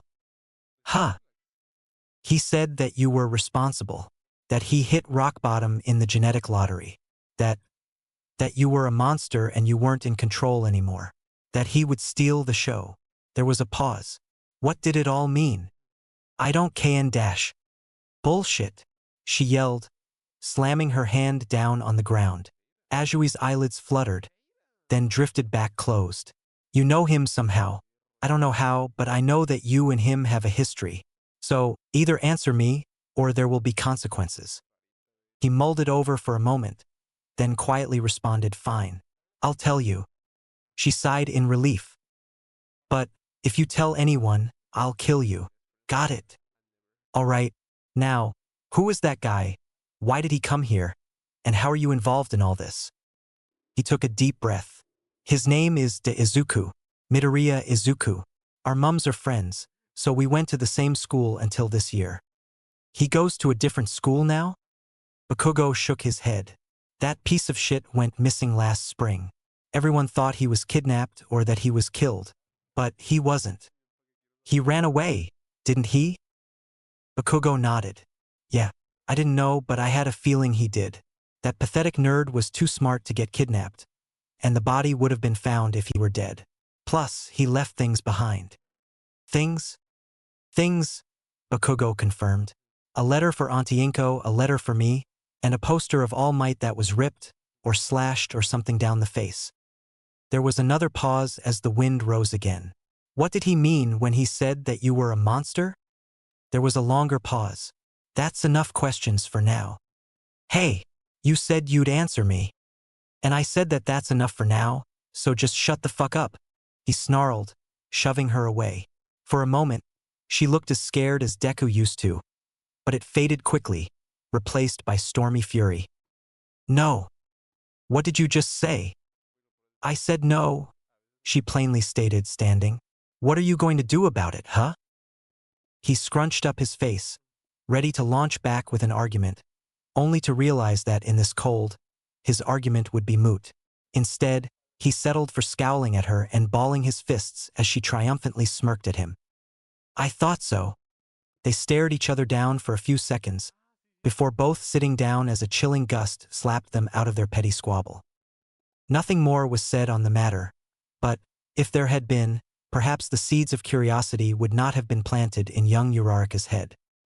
In the epicenter of it all, the magician stood tall and proud, staring down the remaining students, all of whom looked terrified of him, shocked still, frozen in time and in place. Their eyes were wide with fear, their jaws slack with worry. "I wouldn't bother trying to get out if I were you," he said calmly, watching Ida try and pry the door open. "The main building has already been notified. Our guest of honor will be here soon." Yaoyorozu hardened her jaw, a shield developing from her arm. "Stay back," she yelled. "Don't worry, I have no reason to hurt you. You did nothing to me, you just so happened to be in the same class as someone who has hurt me." Sighing in relief, naive Yaoyorozu let down her guard, returning to a stood-still position, back straight, chin up, the way her parents always told her to stand. But the second she did, a thick, sticky thread wrapped itself around her, as well as her classmates, tying them together and hauling them up to the ceiling.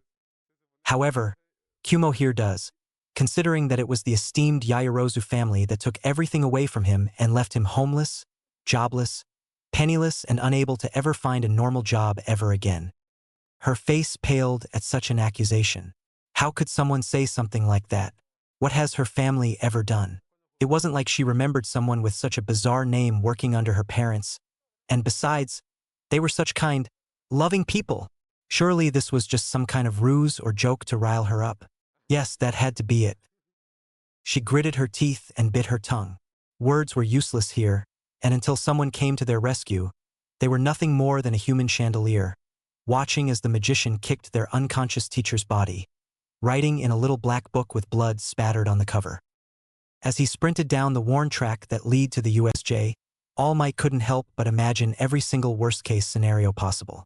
Entering the USJ only to find the bloody, mauled corpses of his students, or perhaps seeing them all fighting a horde of villains, all of whom were years better in their skill and strategy, or even witnessing the lot of them get captured. Even worse, what would happen if he arrived, only to see the door locked, unable to open for him? What if he was too late to save them?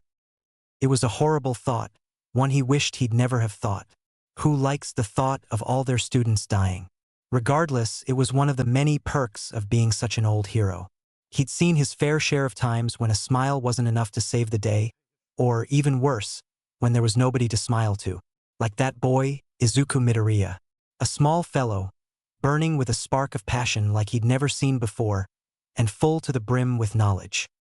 Unfortunately, as unfair as it was, passion and knowledge were no longer what it took to be a hero.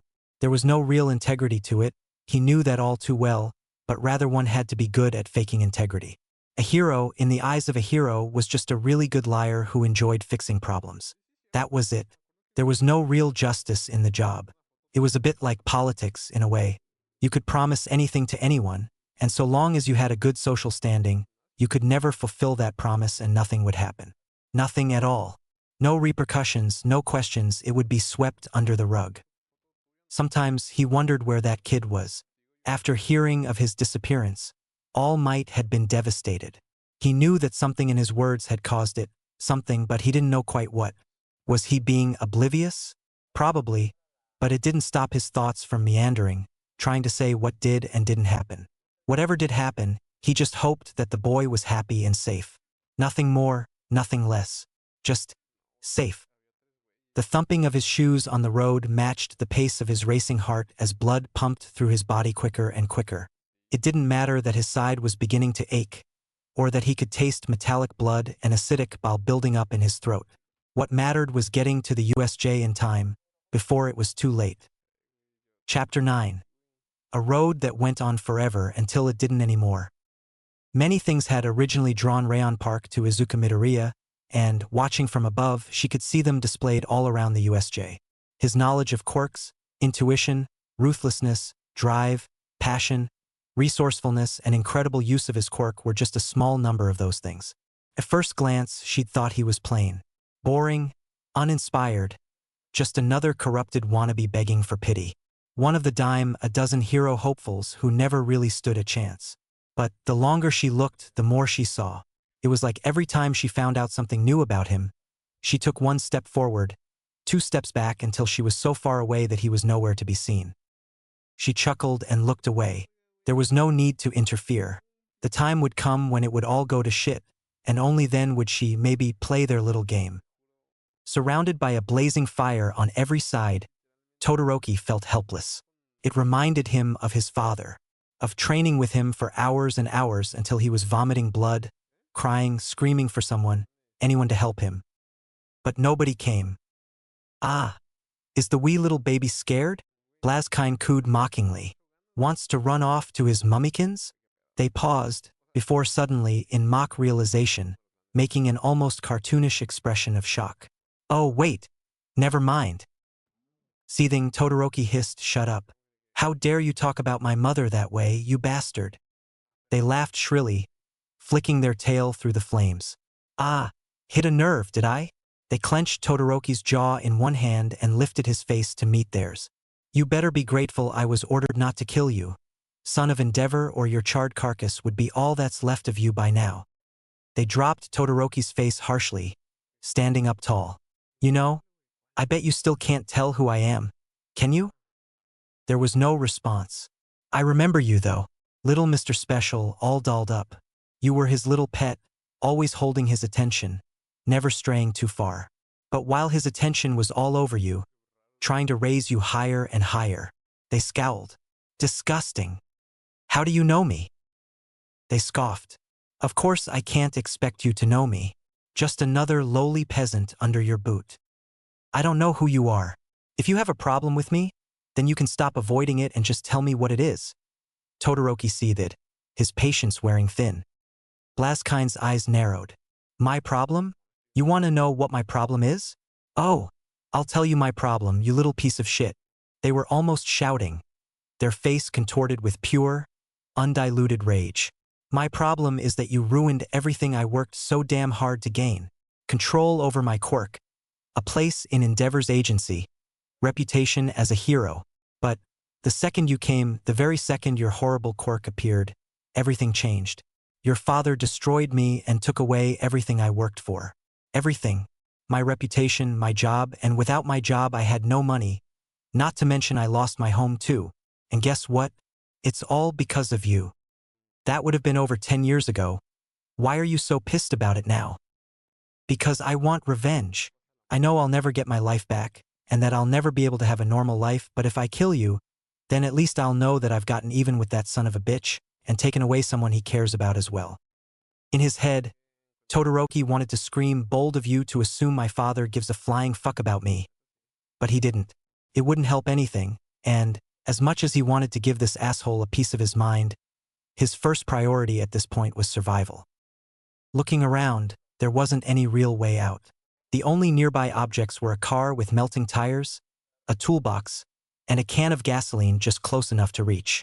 So, naturally, he reached out, snatched the gasoline, splashed it in Blaskine's eyes, flung a fiery fist at them, and ran as that demonic villain shrieked, their eyes burning. Oh well, not his fault. Now it was the time to go and help anyone else trapped there before it was too late. Outside, All Might was growing tired. He felt like the road was too long, like it was magically extending with every step he took. Fatigue was beginning to grasp at his ankles, forcing him to stop for a second before he started to see things. His students trapped and crying, his colleagues scared and cut off. That would send him running right back into a vicious cycle of self-sadism. Mental and physical torture, that's what it was. Of course, the instigator of this cruel act realized this. Laughing, they watched mercilessly, pulling at the strings all around them, controlling their puppets' every move. His every step, his every breath, all of it was because of them. Everything was because of them. Without them, the world was nothing. A shell. An empty, buggy program full of holes and loose ends. Every time someone smiled, laughed, cried, swore retribution, or declared love, it all happened because of them. Oi, magic boy, he's on his way here. You want me to let him in yet, or nah? Rayon asked, watching with cautious eyes. The magician sighed overdramatically. No, let his tire himself out as he tries to open the door. Just make sure he doesn't get in just yet. Gotcha, she cheerily said. The communication cut, and she grinned maliciously. With pleasure, my friend. Oblivious to the happenings around them, Tokoyami and Hagakure had been separated, with Tokoyami trapped inside the fire zone, and Hagakure not trapped. She had escaped in the carnage in the hope of getting help, but it was no use. She had tried to get into another zone, but it was impossible for someone with a stealth quirk. There were no gaps in the wall, not even a crack to slide through. So here she was, stuck in a back room with an extremely heavy door and a mini fridge full of beer and gummy worms. Supposedly, this was a kind of break room, a place for any visiting staff to rest up and recollect their sanity. It looked a lot more like some old guy's man cave, complete with the shitty couch and old, kind of working TV that you had to whack a few times to unfreeze occasionally. It wasn't the worst place in the world to be trapped. After all, she'd literally just escaped a burning hellscape. But there was one item that bothered her. A mirror. A full-length, shiny, beautiful mirror in a thin black frame. The kind that a glitzy Hollywood celebrity might use to see how they look before a career-changing award ceremony, or that a politician might use before making an incredible announcement. One of those mirrors that makes your confidence skyrocket the second you look into it and think, damn, I look great. But that wasn't the case for Hagakure. It never was. She couldn't look in the mirror and see her shiny hair, or her smooth, clear skin, or her dazzling eyes bright with wonder. She couldn't see anything. There was nothing there for her to see but thin air, whatever objects were around her, and a few hovering clothes where a bright, cheerful, exuberant young girl should be, and it made her sad. It made her feel worthless, alienated, like a monster, invisible. She looked away, afraid that she'd start to see pitiful tears in the mirror soon. In the snow zone, too long had passed. Azui was shivering, frost creeping up her skin as she tried to stay warm.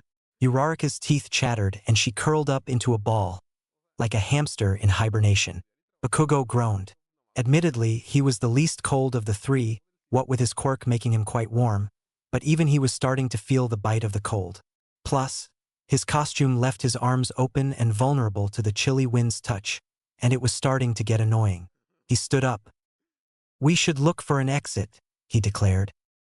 Uraraka looked at him as if he were the dumbest person on the planet. "We're barely hanging on as it is. If we waste our energy, we could get frostbite or hypothermia," she reasoned.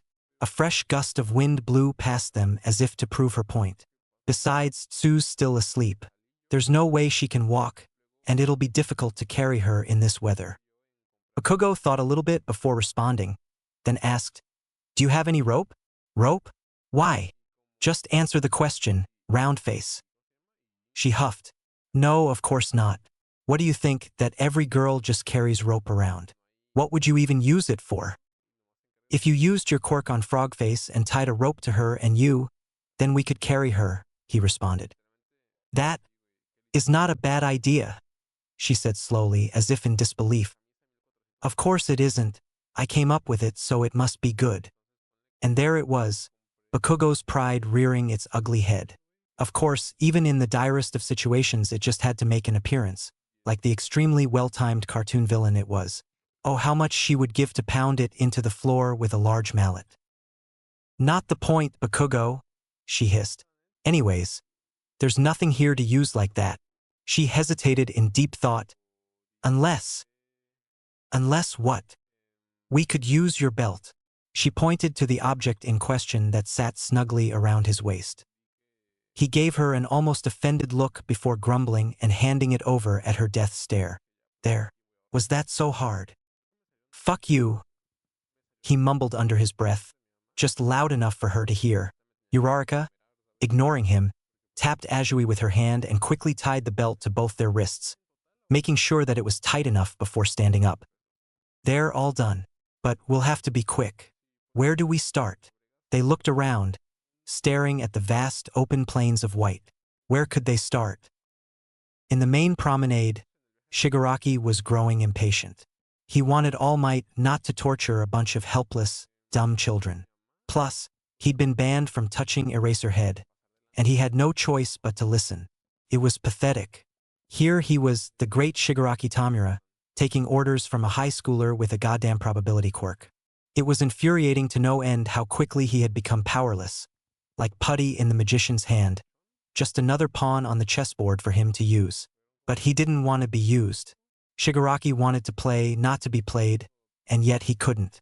This player was on another level, one far higher than him, one he could never hope to attain. He hated it. When is he coming? He snarled. The magician stayed calm and smiled like nothing was wrong. It was unnerving, seeing such a facial expression surrounded by carnage, as if the man who wore it was unbothered, a robot. Soon, you'll see, the magician answered, tapping his cane. He'll be here when the time is right. We'll make sure of it. Rayon laughed. With pleasure, magic man. Should I let him in just yet, or give it another min? Now is fine. Fuckhands Muckmike over here is getting bored. We might as well get him some entertainment. He looked up at the students who had been strung at the top of the hall by Kumo's web. What do you think? They didn't answer, only cried out in vain through their gags. It was pointless, they'd never be heard. Yeah, let him in. On it. As All Might began to slow, panting and wheezing, he saw something in the distance. A building big and tall and gray with a domed roof. The USJ. He smiled through the pain and started to run again. This time faster and with more passion and zeal behind each step. Every step brought him closer to his students and closer to getting them out safe. 5 more, for 3, 2, 1. The doors opened without him even touching them, strangely welcoming and yet not at the same time. He rushed in without a second thought, and they slammed shut behind him. Inside, he could see the former shell of 13, the crumpled form of Aizawa, and students dangling from the ceiling, screeching and wailing. His heart sank as he looked around, surrounded by chaos and misery. He was too late. Footsteps thundered through the center as villains parted like the Red Sea. A birdman creature stomped through, fists clenched and ready to fight, with a boy in an old suit on its shoulder, smiling and holding a cane. Green hair, deep viridian eyes, for freckles on each cheek. With cold realization, a tidal wave of memory hit him. That day on the roof with the sludge villain. That boy on the roof who had been attacked, who had asked him if he had a hope of being a hero. He was here again, sat tall and proud and strong, but not as a hero. Hello, All Might, the boy cheerily said, his words laced with daggers. Did you miss me? No, he was not a hero. He would never be a hero. That pure, sweet, innocent boy who had looked up to him so much was a villain. Chapter 10. Here and there and everywhere despair. Many emotions rushed through All Might in that split second when he saw the magician. Fear, despair, shock, worry, but most of all, regret. Guilt and regret welled up inside him, filling him up then overflowing. Even though he was in his muscle form, working in overdrive with his heart going both a mile a minute and not at all, he felt vulnerable, scared, as if he was nothing before this child who held more power in his pinky than All Might did in his entire body. And he had told this young boy that he could never be a hero. How could he? How could he say such a thing? He had already regretted it before, knowing it was a mistake the second the words spilt from his lips. But now it was his deepest shame. A failure, an embarrassment, his biggest mistake. But it wasn't just that he had failed a child in their greatest moment of need. No, the worst part was that he couldn't take it back. It was a sad truth, but a truth nonetheless. That sometimes the bullet that hits you isn't metal. Sometimes the trigger you pull exists not in your hand but on your tongue. Sometimes the gun you fire is the words you speak. Those are the worst kinds of killings, the ones that devour you slowly, taking your soul, then your mind, then your body. That was how All Might had killed Izuku Midoriya, and it was a killing he could never take back. Speechless? He asked, a sickly sweet smile plastered across his face. All Might, slack-jawed, did not respond. He wanted to scream, to cry, to do something, but his body wouldn't respond. I understand. After all, it's not often you get to see the consequence of your actions. Take a good look, but don't just pathetically stare. It's unbecoming of you. But he couldn't move. He was frozen in place, trapped under a spell of cold terror. Hey! Fuckhands Muckmike, a man with hands all over his body, not even attached to anything, just disembodied hands, and pale, stringy hair that hung down to his shoulders in greasy knots. Your prize is here. Just remember to send him back in at least 3 pieces. We don't want to get too overzealous just yet, do we? His tone was controlling, his voice sharp and questioning, like he was daring his acquaintance to defy those words. Sourly, the acquaintance nodded. What have you done? All Might asked, his voice shaky. Where are the rest of my students? Somewhere. They could be anywhere really. Muffled screams cried down from above. Could be over here, over there, or maybe even right over your head. All Might looked up to see the sickening chandelier of his strung-up students and went pale. They were crying and screeching, begging for help and never being heard. It must have been awful for them, he imagined, being trapped up there for so long. And what was that rope? Silken, long, stick in appearance. Spider's thread? It wasn't until he realized he had said those words aloud did he feel the breath on the back of his neck and a charming voice said, correct. The same white silk strapped itself around his wrists and ankles, making it impossible for him to move. A shadow loomed over him, cracking its knuckles. Oh, that's right, you two haven't met, have you? The magician crooned, batting his eyelashes innocently. I'll let Shiggy here introduce you two. Have fun, All Might. Wait, the hero cried.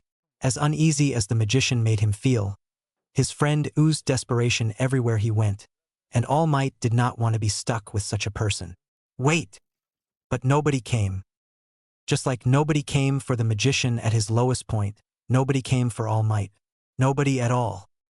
Now then, let's have some fun. All Might. In the snowy wasteland, Uraraka and Bakugo could hear the shadows of screams but paid no attention. They had more pressing issues to deal with. I told you to take a right. Why did you take a left? She asked, frustration seeping through the cracks in her words. Because you never said if it was my right or your right. My right. Why the hell would I be talking about yours? I don't fucking know. Maybe because I was the one asking? Uraraka took a deep breath, shut her eyes, pinched the bridge of her nose, then stood up straight, weary. Let's just retrace our steps. Maybe we'll find something back there.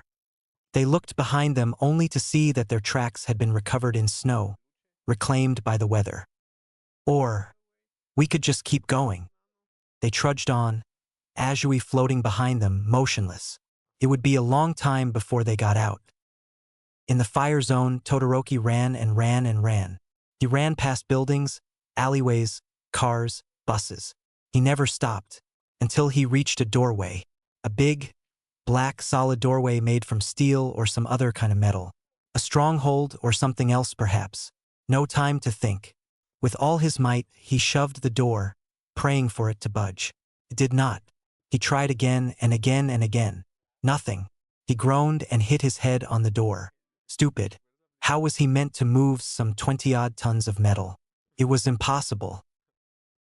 No giving up any more. Standing his ground, he narrowed his eyes and pushed as hard as he could, grunting and groaning from the effort, until, finally, it worked, and the door opened to reveal a dark room filled with echoing sobs, old beer, and a large mirror. What's with all the crying? He asked nobody in particular. The sobbing stopped and a frail voice said, Todoroki? Who is that? It's me, Hagakure. He heard footsteps approach him. How did you get here? She sniffled. We were surrounded. Then a barrel of something knocked over. While they were all distracted, Tokoyami and I started running, but we got separated, and somehow I ended up here. Where are we? I don't know. I think this is some kind of faculty room or a surveillance area of some kind. Either way, I don't think the villains know about it, so we're safe here. He exhaled, relieved at those words. Good. I hope Tokoyami's okay. We should try and find out if we can contact someone from here. If it's a surveillance room or a faculty lounge, there should be some emergency way of communicating the main building. You're a genius.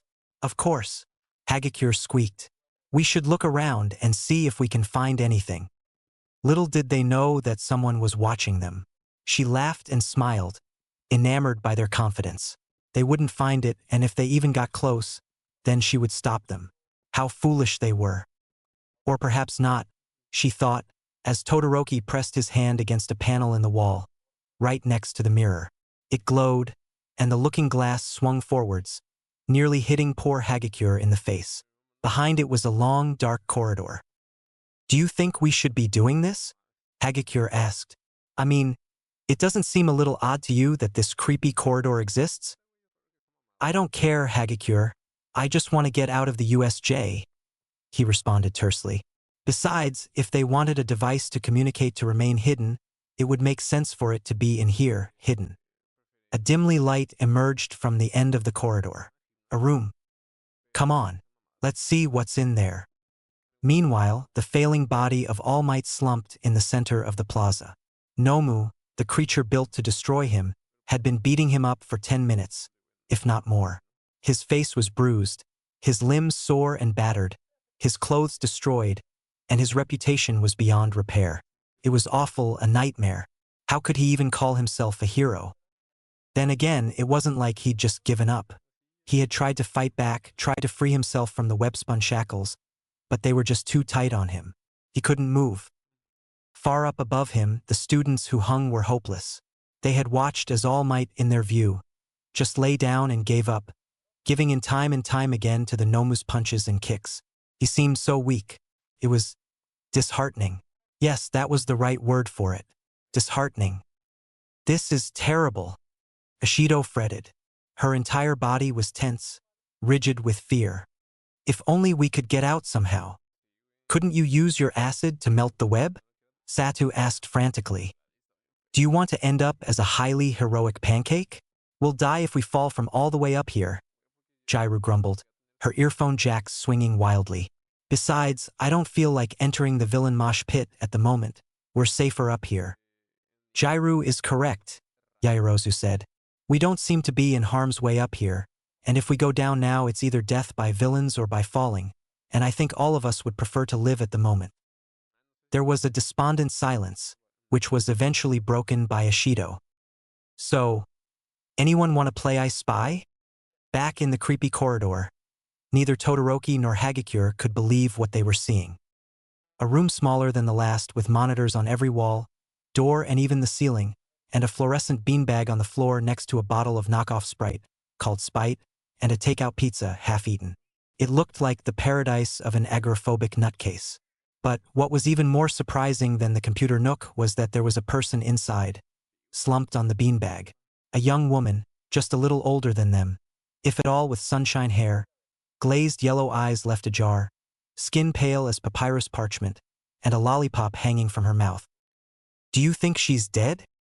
Their worries were disproven as the girl's eyes flickered to life and settled on them. Of all the students I thought would find me, I never expected you to, she said, her voice devoid of emotion. She spoke softly and evenly, with a tone so controlled yet natural that it seemed suspicious. Oh, relax, I won't harm you. Who are you? Todoroki asked, demanding. She smiled, put a finger to her lips and stood up. It was jarring seeing her drawn to her full height. She was so much shorter than they expected, around Hagakure's height, only a few centimeters smaller, and yet she seemed about 20 meters tall, unreachable to the both of them. It's not me you should be worried about, but her. The sound of metal clanking against metal pulled them out of their racing thoughts as they turned around to see another woman. This one quite different from the last. Her was like the night personified, with dark skin dotted with star-like freckles that one could see constellations in if they looked closely enough, and shimmering hair spun from the moonlight that trailed across the floor. They couldn't see her eyes. She had covered them with white bandages and painted crescents where she would usually see from. The clothes she wore were unusual too. Sheer silk trousers with white shorts underneath, a short lavender top that left her midriff and arms exposed, and gold. Gold bangles and bracelets, gold hairpins and headdresses, gold anklets and necklaces, gold earrings and other body piercings. They were everywhere. She pressed a finger to each of their foreheads, and their visions began to fade. Hush now and go to sleep, she said, and let the star Polaris guide you in your dreams. And like that, they were out, and Polaris carried them away and closed off the trove of secrets that they had uncovered behind them, never to be seen again. When she returned, Rayon thanked her. How did they even get in here? Polaris asked. I thought this area was unfindable. Just a minor slip-up. I guess I found another way in air, Rayon responded. Now get out of air, and help win this fight. Polaris bowed and left, closing the door behind her. In the room, Rayon sighed and sat back down. She had a feeling that this would be very interesting indeed. Chapter 11. The beginning of the end. I spy something red. There was a pause as everyone began to think. Blood. Nope. There was another pause. Yamamo's hero costume? Damn it. Silence. It had been so long. Well, it probably hadn't been more than 10 minutes, maybe 15, but it still felt a lot longer. Ashido groaned loudly, rocking the threads that held them up as she tried to stretch. Careful, or we're going to go splat, Jairu reprimanded, her earphone jacks swinging sullenly below her head. Blood had been rushing into her face and it was starting to hurt, clouding her complexion with a cherry pink hue. This sucks. I want to be down there. So do I, but it would be pointless to go down there. We'd never make it, Ida reminded. Yamamo, are you okay? Jairu asked quietly so that nobody else could hear. I don't know. Truth be told, she didn't have the slightest hint as to how she felt. Over and over she had tried to figure out why her family would have done something so horrible to a presumably innocent man. Had he maybe done something bad? Or were her parents really to blame? There had never been anything off with how her parents treated their employees, always paying them on time with the right amount of cash, ensuring that everything was perfect for them and their workers. Heck, they even paid all their taxes, something which many rich families did not do. Plus, they were her parents, the same people who loved her dearly and always ensured nothing bad ever happened to her. They couldn't be bad, right? The magician smiled and slashed All Might's bare shoulder, causing him to cry in pain. Such a pleasant sound it was, the cries of a slowly dying man. He was surprised that the symbol of peace was still breathing, let alone standing, what with how much blood was spilt on the floor. It was nothing short of a miracle, or, perchance, nothing short of an act performed by Lady Luck for him. You know, he kicked the poor soul in the cracked side of his ribs. I thought you'd be more of a challenge. The blade slid up All Might's chest, stopping at his neck. This is just pathetic. Why are you doing this? He choked out. Why? He twirled his cane in his hands, circling the crumpled form of his former hero. Because this shitty hero society is broken. There are people like me out there who are ignored, bullied, left behind, all because nobody could see that I have power, and not just in my quirk but also my intelligence, in my personality, in my passion. He looked at All Might directly in the eyes, piercing his soul. And you, who claims to be so incredible, a savior of the people and beacon of hope for all the lost souls, you too were too blinded by the fame and so-called glory to see it too. I was dash. Don't try and lie, the magician bellowed, digging the pointed blade into All Might's side. Don't try and hide the truth that has just been laid bare in front of you. He looked away and kicked the ground. And even if you aren't lying and you think that your society is a sham, then you still take part in it, hold it up on your shoulders, and do nothing about those who do abuse it. Either way, you're still more of a villain than me. Hagakure opened her bleary eyes. How long had it been since they'd closed? Around her, there was nothing. Where was she? How had she gotten here? This wasn't the surveillance room, and it certainly wasn't the conflagration zone, wherein the cloying smell of smoke would have choked her dry by now. She sighed and stood up. Her heart was pounding.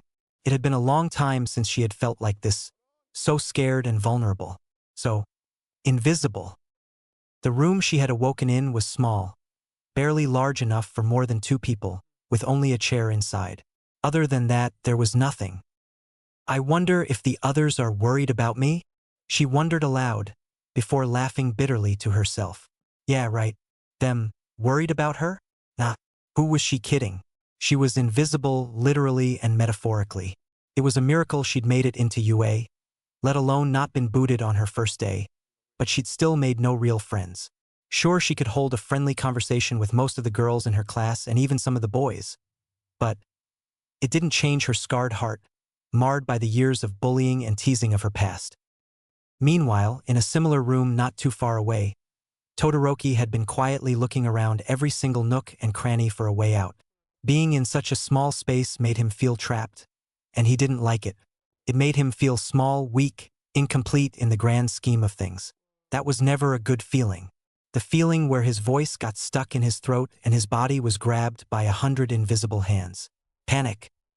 In the blizzard zone, the cold was seeping under Uraraka's skin.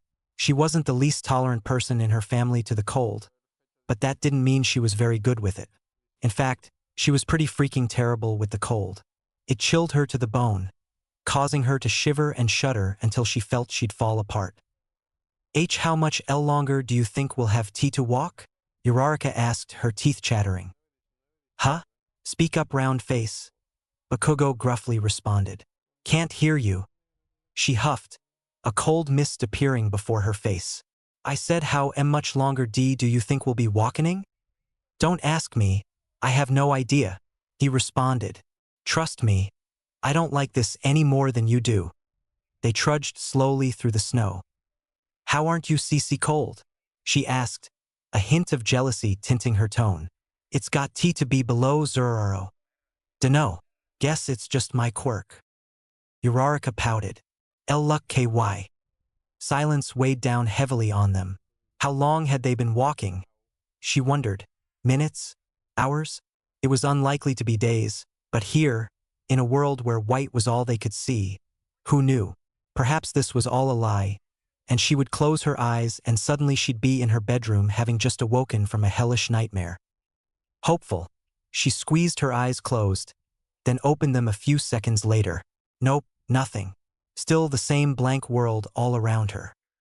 The never-ending walk was going to kill her, she decided, and at this point, she would be glad to go down to her grave. Blood splattered onto the ground.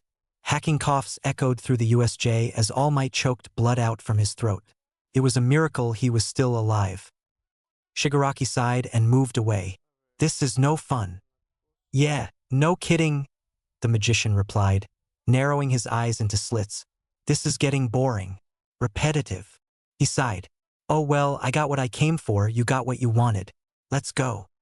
Shigaraki mulled it over for a moment before realizing that it wasn't a suggestion. It was an order. Fine, he grumbled. We'll leave for now. The magician's grin widened. You heard the man, Rayon. Let's get out of here. You can call in the puppets now. With pleasure, love. Rayon cackled and began to set the last phase of their plan into motion. Surrounded by burning flames, Blaskine was dying. Unable to see and covered in gasoline, it was no surprise. But it wasn't the Todoroki kid that had done them in, surprisingly. It was a building that had become unstable in the heat of the moment, amongst the chaos. A large chunk had crushed their legs and abdomen, and a smaller piece had hit them on the head. Still, they dragged their limp body to the side, surrounded themselves with a pocket of cool air, and took out a smashed flip phone, just barely hanging on. With shallow breaths, he began to type out a number. +81 905 269 4984. Ring, ring, ring, ring, ring. Hamura? Is everything okay? A woman on the other end of the line asked, worry filling her voice. They smiled serenely. Hey babe, I just wanted to let you know that I love you. Babe laughed. That's it. And I wanted to hear your voice. Babe laughed again. Well, I love you too, honey. You want mabwa tofu for dinner? Now it was Blaskine or Hamura's turn to laugh. You know me too well. There was a pause as they caught to catch their breath. Hey, Keiho? Promise? Promise me you'll always love me. No matter what? I promise, darling. You are the light of my life, my sweet flame. Closing their eyes, the phone began to slip out of their hand. Thanks, Keiho. Their breath became scarce. I'll love you, forever, and always. With that, Blaskine's eyes closed, and the world forever went black as a single tear dripped down their cheek. They may have despised the world and all that was in it, but despite all that darkness, they would never forget the light that was Keiho Miyazuki, their one true love. Inside UA, the day had been moving more slowly than normal. I mean, it always moved slowly when teenagers were being taught, but for some reason, time seemed to be moving even slower than normal, and normally it moved at the pace of molasses traveling uphill. So, can anyone tell me why dash? Can all heroics teachers please report to the staff room immediately? All students may leave early. The tannoy blared. Satisfied with the announcement, both the students and teachers rushed out to their respective destinations. By the time Present Mike, the last hero to make it, got to the staff room, the other teachers were already in a heated discussion. "What does it mean?" Snipe raspily asked. "What does it mean? You're kidding me, right? It means we're in danger." Midnight slammed her hands down on the table. "Damn it!" "Hold up, what's going on?" Mike asked, confused. Ectoplasm sighed. "You know the cybercriminal who practically destroyed the Koenchosacho last year?" Mike hummed in affirmation. "He's attacked us, and, if Nizu's pieced together the clues correctly, villains are attacking the USJ right now." "What?" Mike screeched so loudly everyone could have sworn his quirk was on. "Then we should get going." "Now, hold on there," Nizu reasoned, hoisting himself onto a chair. "I didn't call you all here so that we can argue. I called you all here so that we can talk like civilized adults and come to a mutual agreement." Murmurs rippled through the room. "Now then, 13 and Aizawa are both at the USJ, and I assume that All Might is there with them. That's 3 heroes already, plus all of Class 1A. Yeah, but that lemon means danger. We need to get down there and help out," Cementos retaliated. "You're right. However, we also need to keep some people back here to make sure that this isn't just a ruse to get us out of the main building. So, let's divide into groups." "Okay. Who'll go to the USJ?" Midnight, Cementos, Present Mike and Snipe go down to the USJ. Ectoplasm, Hound Dog, Vlad King and I will stay back here. Are we in agreement? With a resounding yes, the 2 groups split up and began to get to work. The run to the USJ felt short. Too short, like each step forwards was 10. Time was moving faster now, minutes feeling like seconds. As the teachers huffed and panted, trying to sprint to their students' rescue, the world had been put on fast forward. The closer the heroes got, the bigger the portal away became as villains began to shamble back through it. The students watched in surprise, trying to figure out what was going on. In the corner of Snipe's eye, he could just begin to see the USJ. "Come on, we're almost here," he yelled back to his colleagues. They began to speed up, running faster than ever before. All the zones had been cleared of living villains, leaving only the bloody remains of those who were unfortunate enough to die behind. Only the last few were exiting as Rayon, Izuku, and Shigaraki watched. The doors opened, lights slipping into the bloody arena. "Well then, heroes," the magician announced in an overdramatic fashion. "It's been fun, really, but I'll be on my way now."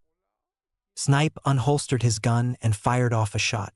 The bullet flew through the air, twisting and turning as to hit the boy in the shoulder. It should have hit, but then something happened. The boy caught the bullet in his fingers, flicked it to the side, and gave Snipe the most terrifying grin he'd ever seen. "Now then, stay tuned." Just as Snipe fired a second shot, right as the bullet should have gone through the rapidly closing portal, the villains vanished, leaving several stunned heroes, piles upon piles of exhausted bodies, and a sea of crimson blood in their wake. The line went dead. Lights went out. The world was plunged into darkness as they tried to comprehend what had just happened. Nothing was certain. Their whole world had just been turned upside down. There was only one thing that was certain. Now, as a woman carefully placed down her phone on the kitchen counter, tears sullenly dripping down her face from her dark eyes, clouded with anger. This was not the end of the war, nor even the end of the battle. This was the beginning of something new and something big. This was the beginning of the end. Chapter 12. Don't look for me when I go. A bright light shines into the eyes of the one being interviewed. Tsukachi Naomasa takes a seat, his face grave. "Where were you during the attack?" "Bakugo. I got put in some crappy snow zone." "Uraraka. I was transported to the blizzard zone alongside Bakugo." "Yaoyorozu. I was stuck in the central plaza alongside many of my classmates. Are the others okay?" "Todoroki. I was in the fire zone. Hagakure and Tokoyami were there too, but I didn't see Tokoyami." Asterisk. Who was there with you? Any villains? Asterisk. "Ashido. I don't know how many, but there were tons." "Todoroki. Yes. I only fought one, but I saw quite a few others. Yaoyorozu pauses. Yes. There were a lot of them, but most of them were quite weak. I'm sorry. I don't know any more than that. Uraraka. Miffed, maybe you should be asking Bakugo about that, he knows one of them. Bakugo. She said that? Scoffs bitch. I did know one of them, but not in the way she thinks, so don't listen to her. Asterisk, did you recognize any of the villains you faced? Did any of them recognize you? Asterisk. Of course not. I had no idea who any of them were, but quieter, I think Yaoyorozu might have known one of them. Yaoyorozu, I didn't know him personally, but the one who tied me and some of the others to the ceiling knew my family. He said he used to work for us and that my family ruined him. I think he said his name was Kumo? Uraraka. We only saw one villain, who called himself the Magician. He knew Bakugo from their childhood, but I don't know any more than that. Bakugo, yeah, I knew that guy. What about it? He's just some shitty loser. Todoroki. One of them recognized me from my father, but I didn't remember him. Hagakure. What can you tell us about the villains you faced and recognized? Uraraka. He was scary. I mean, it's not like he was aggressive or anything, but he was just unsettling. Kirishima. Yeah, man, that guy was mega creepy. He looked young, but somehow he just felt off. Yaoyorozu, he was tall and he was really like a spider. I'm sorry, I can't remember much more than that. It's just so shocking. Bakugo. His name is Midoriya. Midoriya Izuku. Yeah, like the kid who went missing a while back. Same one. I knew him in elementary and middle school. The old hag and Auntie Inko are friends. Todoroki, he looked like a demon. Hagakure. I'm sorry. My head just hurts a lot whenever I try and remember. The last thing I can recall, I was heading down this long passage with Todoroki, and then we just somehow ended up in those two other rooms. I wish I could be more help. Todoroki. We were headed down the same corridor, and then it's just like what Hagakure said. I can't remember anything either. Apologies. Asterisk, all right. Thank you for your time, kids. You've been a huge help. Is there anything else you'd like to add? Asterisk. Uraraka. Yeah. What happened to the magician? What did Bakugo do to him, and why does he hate heroes so much? Thank you for your time. As the children walked out to the waiting room, huddling together in small clumps, Tsukachi leaned back in his chair. He wasn't getting paid enough for this. So, what happened? Nizu asked, hopping onto a stool. To be honest, I haven't got any clue. The security camera files were all corrupted, so we couldn't see anything, and from what those kids have told me, this was more than one attack. Was there anyone asking more questions than they should? Well, that sweet-looking girl with the pink cheeks asked a lot about a specific villain, but it was probably just nerves, Tsukachi said, jotting down notes on a piece of paper. Well, one case closes, 20 more open. Oh, the morose detective nodded. From what I understand, the kid who was reported missing last year, Midoriya Izuku, he's the magician. I see, Nizu mumbled, lost in thought. Do you think it's anything to worry about? Kind of. Supposedly, he masterminded the whole thing. If a 15-year-old can do that, then just think of what else he might be able to do. Tsukachi made a point. For as long as he could remember, Nizu had always thought of humans as being dumb, selfish creatures focused only on themselves. However, sometimes the most dangerous thing a human could be was selfless, because it meant they would fight twice as hard. This human, the magician, sounded just like that. He was a force of terror, and they would have to deal with him quickly. And what about Uraraka? If you're talking about that pink-cheeked girl, I don't think it's too much trouble. She was probably just shaken. However, I'd keep an eye out for her. I think she might be a bit suspicious now. She was. Clenching her fists, Uraraka couldn't help but think back to seeing the magician Midoriya Izuku. Something about him, despite how scheming he acted, made her want to trust him. Seeing him and hearing what both he and Bakugo had said made her doubt herself and her belief in heroes. Were they all they were cracked up to be if poor Midoriya was the product of their actions? Was this what happened in the cracks on the pavement when nobody was looking? She wanted to look for answers. Any answer, so long as it could help her unravel the mysteries of the world she had been raised to accept so blindly. It didn't matter what the outcome was. She just had to know. No matter what. On the other side of Mizudafu, by the edges of Nabu and Kamino, a young woman dressed in black stalked the streets. Her name was Keiho Miyazuki, 24 years old, a secretary by day, criminal conwoman by night, and one true love of her fiancé, Hamura Tezuka, her dead fiancé. She wiped her eyes with a leather-gloved hand. White wisps of hair floated in front of her face, masking her icy eyes. The day had gone gray, causing her naturally paper-pale appearance to both blend in and stand out. Her appearance was an odd one, with almost frostbitten skin like chalk, wild and wispy hair of the same pallor, and two sunken eyes like frozen lakes so bright you could see them in the dark. Compared to her firecracker of a significant other, she was the complete opposite of them. Their antithesis, if you will. She was the winter to their summer, the cold to their scorching.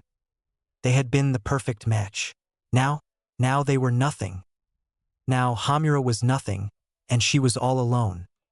With the click-clacking of her heels on the asphalt, she turned towards the door of the local police station. Hamura had always told her that if they were ever hurt, an old friend by the name of Hinata Tadabana could help her recover all remaining belongings of theirs. The door opened before her blue-blooded, literally, presence. "Excuse me," she said quietly, placing her inky black bag on the counter. "I need to speak to Detective Tadabana, please." "Hamura's girl?" a voice asked. "That's me. Come round back." Hinata Tadabana was a short woman, and the sister-in-law of the late Hamura Tezuka, having married their sister just 2 years before. "So, do you need anything?" Yes. Shakily, she exhaled. "Hamura has been killed." "Oh." The atmosphere went still. "I see. Would you like some tea or maybe a hot chocolate? I'd ask if you wanted some booze, but I think that might be a bit inappropriate considering." "Yeah. No, it's okay. I just need the key to their old apartment, the one in Gihiko Estate. They had some stuff there still. I should probably go and get it." Yeah, all right. Is back at my place, though. Mind hanging around and waiting until my shift ends? We can go and get it then." Keiho nodded slowly, numbly. "Sounds good." Behind the scenes, Nizu was troubled. In all his wildest dreams, he'd never seen himself having to make this kind of a decision. Not in the past, not in the future, and certainly not right now. There were only 2 options. Option 1. Expel the student in question for no good reason, thus damaging UA's reputation as well as the students. Option 2. Give a mild nudge to an old friend and let everything else play out, leaving the blame in someone else's hands and the problem in a cell. Either way, he couldn't allow that student to return to UA. If he did, then all manner of things could happen. Black beady eyes looked at her silhouette as she dialed a number on an old, beat-up flip phone. It would be a shame to lose someone as driven as her, but one has to do what they have to do to survive, even if it meant some sacrifices. He swiped his phone screen, clicked call, and waited. "Hello? Is that you, Suzuki?" "Yeah. Is there a problem?" Nizu looked away from his student. "I need you to do me a favor." "Oh? What kind?" "You know the project that you wanted to do on Gihiko Estate? The big renovation?" "What about it? Have you selected who's going to lead it?" "And not yet." "Why?" "Put Uraraka Foundation's building on the job immediately and get them there by tomorrow." "Uraraka Foundations? Sure, I guess. What's this for?" "You'll see." Suzuki sighed on the other side of the phone. "You know best, I suppose. I'll get to it. Okay? Thank you, Suzuki." Nizu hung up and looked back to where his student sat, nervously twiddling her fingers and staring at the ceiling with empty eyes. Her heart was so pure, so genuine, so full of love and joy and determination. In her was the makings of a true hero. But true heroes don't exist anymore. Heroes nowadays are a farce, a game played to impress the people. It's all scripted, every line pre-written to create an image. There's nothing pure, or genuine, or full of love and joy in heroics. All there was to see was a diseased cesspool of lies and slander. Besides, she'd be unhappy if she went through with this, right? It would be for the child's own good in the end. At least she would never be subjected to the daily abuse of the tabloids or the systematic sexism that kept on beating down female heroes day in and day out.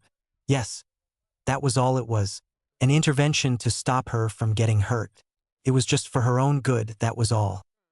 Oh, if only the rat knew how wrong he was.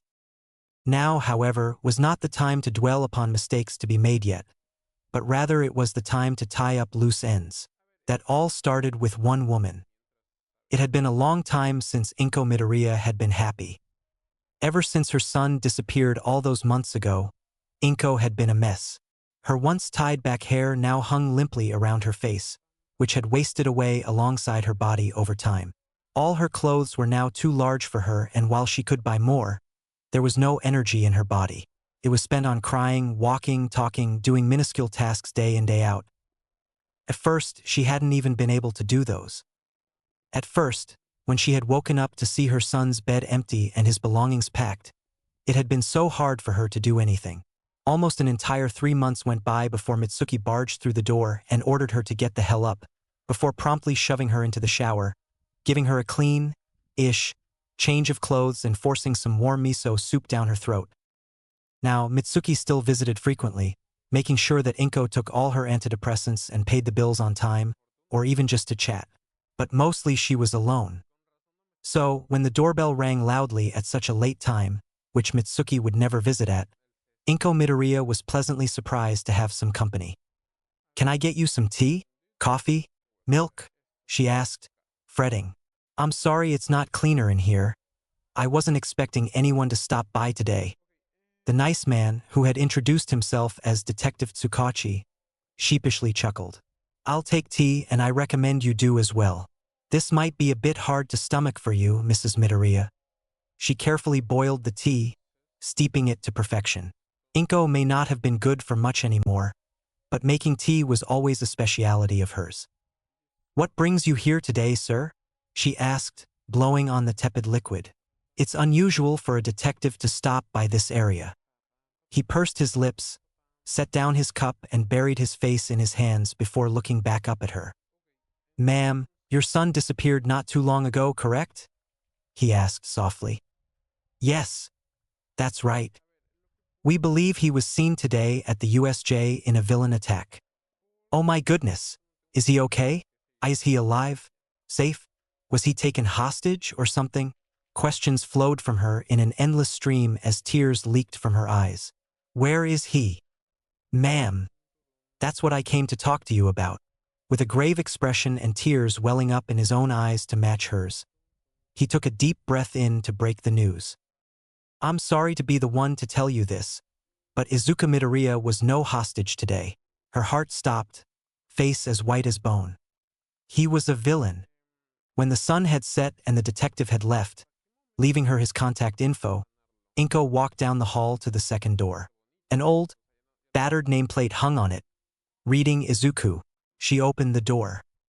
Ever since Izuku had left, his room was the only place she'd kept clean. Every poster stuck in the same place, every figurine at the same angle. The night light he'd kept by his bedside for so long still stood there, turned off. Inko sat on the edge of his bed, on the all-might blanket. That glowing, beaming face once brought her comfort and joy. Now it was just a stabbing reminder of how empty she was. A letter sat next to her, one that had been unopened and unnoticed for years. She picked it up. "Dear Mum, when I was a kid, and I asked you if you thought I could be a hero, you told me you wished things could be different. But that isn't what I needed to hear. What I needed to hear was yes. I needed to hear that it was possible to be a hero, even if it was a lie. Do you think that a child can appreciate an ugly truth for all it's worth? Because I couldn't. Hearing you tell me I could never be a hero was one of the hardest things in the world. And it hurt me. No, it didn't just hurt me. Killed me. Don't blame yourself entirely for this. Mom, it's not all your fault. I know you were just trying to keep me safe from all the hurt, but it just hurt more. Kaken bullied me, everyone thought I was a joke. Hell, even my idol, All Might, told me I could never hope to be a hero. What was I meant to do? Give up? Please, I may be worthless, but at least I've got my drive left. You may have told me I have no quirk, but I will always have my tenacity. I'm going to become someone else. Someone new, with a new face and a new name for myself. I don't care if I'm found, or if I die, or if heroes hunt me for my head on a stake. They're all liars anyway, it doesn't matter what they say. I'll be free, faceless in the crowd, and then I'll show you that I was never lying when I said that I could do something cool. I'm sorry you could never be proud of me. Don't look for me when I'm gone. From Izuku. Tears smudged the last few words, both hers and her child's. Only one thought remained in her mind as the letter fell to the floor, slipping out of her grasp. What have I done? Katsuki Bakugo had been lying in the dark for a long time. A villain. That damn Deku was a villain. A criminal, a cretin, a fraud. He hid in a cloak of shadows and behind a mask of lies and falsified smiles, pulling strings of the criminal underworld. Bakugo looked at the envelope on his desk.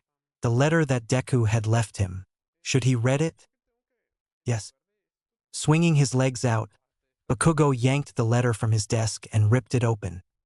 Kaken. First of all, fuck you. You ruined my life, ripped it from my hands and stomped on it until it died. You aren't a hero, and you never will be one. You are a villain. Yes, a villain, and you're worse than any villain I've ever seen. Why? Because you don't know when you're wrong. You think the world owes you everything and should expect nothing in return. And don't try and argue with me about it, you know I'm right. But you were wrong. I'm not defenseless. I never was. I always had power, more so than you'll ever know, and you never believed me. Remember all those times I'd tell you? I'd say, hey, Kaken, look at what I can do. And you would call me a nothing. A quirkless wannabe grasping at straws. You don't know what you're doing. You just think this is all fun and games. But it's not. Sleep with one eye open, Katsuki, because I'm leaving. But when I come back, you'll wish you had never hurt me to begin with. Yours faithfully, the magician. Creases formed in the side as a red raging fist clenched the letter. Smoke curdled in the air around him. As much as it pained Bakugo to admit it, the nerd was right. He did wish that he had never hurt Deku to begin with, more than anything in the world. Chapter 13. An imbalance of questions and answers. Almost a week later, the day had arrived. Not a day for troubles or tribulations, but a day of peace. A day of watching and waiting and learning. The day of the sports festival. In the old, rundown bar, Izuku Midoriya shambled down from his bedroom. It wasn't a big room, no bigger than his previous one, but it was surprisingly nice, with a cracked window overlooking the city streets below, 2 small potted plants, cacti, naturally, and an old bed rescued and restored from a skip. There was a chest of drawers in the far right corner where he kept his limited clothing, a mirror to the side of it, and opposite that, a desk with 3 legs. The other one had broken off a long time ago, so a large stack of old CD cases served as the replacement. I see you've finally awoken, magician, Kurojiri noted, wiping down a plate. Breakfast will be ready soon. Thanks, Kurojiri. Where's Shig? Using the computer. I expect he'll be watching the sports festival. TV still not working? Much like everything else in the bar, it rarely worked if at all. They'd been trying to fix it recently, but nothing seemed to work. Unfortunately not. Izuku sighed and took a seat on one of the stools. All right, I'm going to go through the probabilities for today. This was a common occurrence. Every morning, without fail, he would come downstairs, chat for a bit, then zone out while searching for worst possible outcomes. Sometimes there were interesting ones, sometimes they were just plain random. Many times, he would throw heroes off their course for fun, increase and decrease small chances by tiny amounts. Other times, he would just lean back in his chair with a resigned expression and hold his hand out wordlessly for breakfast. However, today was no ordinary day, was it? Today was the day of the sports festival. So he searched harder, looked more carefully at each individual variable, seeing even the smallest possibility. This went on for about 5 minutes before he did something highly uncharacteristic. He froze. One might laugh this off and think it to be nothing. Kurojiri did not. He had only known this kid for a short amount of time, but it was enough to know that he never sat still. The boy was always squirming, fidgeting, doing something, even in his sleep. Not right now. Now he was still as a statue. Is something wrong? I need to go. With that, he bolted upstairs to change out of his pajamas, nearly running straight into a wall or three on the way. Has something bad happened to one of our comrades? No, but something bad for both sides will happen, and I need to find a way to stop it. Shigaraki walked in, scowling beneath the hand on his face. Can't you just use your quirk? Running back down, now clad in a pair of jeans, a t-shirt, blue contacts, and a pale pink wig to disguise his appearance, Izuku rolled his eyes. Do you really think my quirk is some kind of deus ex machina? No response. He scoffed. I can see and manipulate the probabilities of any possible event happening in the near future to a degree, so long as I am near enough to the event. However, how much I can change it by depends on the event. What do you mean? I mean that it's not as simple as I make it sound. Something like flipping a coin is simple to change and can generally be manipulated on a full range of 100 to 0. However, not everything in life is as easy as a coin toss. He walked over to Shigaraki and tapped the hand. Let's say I wanted to raise the probability of that hand falling off your face. Right now, that's at about 18%. How high do you think I can raise that? To 100, Shigaraki hissed. Obviously. Wrong. Kurogiri. Perhaps about 70 then? Still wrong. The actual probability, which is dependent based on how tight its grip on Krusty's crusty face is as well as anything being used to attach it there, is 57.8923%. He pried 2 fingers off of Shigaraki's face. Now the baseline is at 43. The new highest is 86.95471. The hand fell of Shigaraki's face. As well, I can only control the likelihood of things that can possibly happen. I can't say, make the hand zoom back up onto your face since gravity is a thing. It's simply undoable. Izuku made headway for the door. Now, I'm heading towards UA. Kurogiri, can you warp me there? Or do I need to take the train? At UA, the students were all gearing up to fight for their pride. The sports festival was a golden opportunity for them to shine, show their abilities to the world, and announce themselves as the heroes of New. Everyone was ready. But something was there in the background, amidst the excitement and anticipation. Despite their joy, everyone was still unsure. The USJ attack had shaken them to their very cores, forcing them to doubt their abilities and themselves. Not a single one of them had come out unscathed, each of them bearing scars from that day, even if they weren't physical. You excited, Uraraka? Ashido asked cheerfully. Oh, yeah, it should be fun. I can't wait to fight. What about you, Hagakure? Ajui laughed. You were so excited about it. I'm going to have to work hard out there to get noticed. I just hope someone sees me. That'll be tough, you're invisible. The whole class burst into peals of laughter. Kind laughter, but laughter all the same. Anyway, we should get going to the gates. We need to come on soon, right? Ashido said. Come on, let's race. You're on. So, that's the last of it? The old apartment key, as it turned out, had gotten lost amongst some of Hinata's old possessions. A likely story, but one Keiho had to hope was true for the sake of her plan. Yep, which means the key should be in this box. The box in question was the size of a washing machine and a half, and turgid with random bullshit. Keiho sighed. This would take a while. So what do you even do in here? Your house looks like an unaired episode of Hoarders, Keiho noted, reaching for a piece of clothing before recoiling at the amount of dust on it. She couldn't stand dust. Crack mostly. Sometimes MDMA when I'm feeling a little frisky or a tidbit of LSD. If he's back early enough, though, then my husband. Keiho blinked owlishly. I meant an activity, not your drug addiction, she deadpanned, scowling. Oh, Hinata cracked a grin. The list doesn't change. You're insufferable. Oi, don't act all high and mighty. You're no angel yourself. I've seen how many cigs you smoke a day. Your lungs must be black as sin by now. You'd know, Keiho retorted quietly, refraining from saying anything more.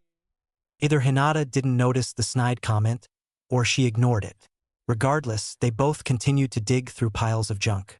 Dust and grime covered Hinata's hands and Keiho's gloves as they rifled through knockoff purses, old clothes, pieces of trash that should have been thrown away long ago. Not a single one in mint condition. To be fair, nothing in Hinata's apartment was. From the ratty kook equals H with springs sticking out from the grease-stained fabric to the two-legged TV stand that looked ready to lie flat at any moment. None of the taps worked quite how they should, with some spurting scalding hot water at the face of whoever dared use it, and others only trickling out freezing sludge that probably wasn't water. Not much more of this left to endure, Keiho.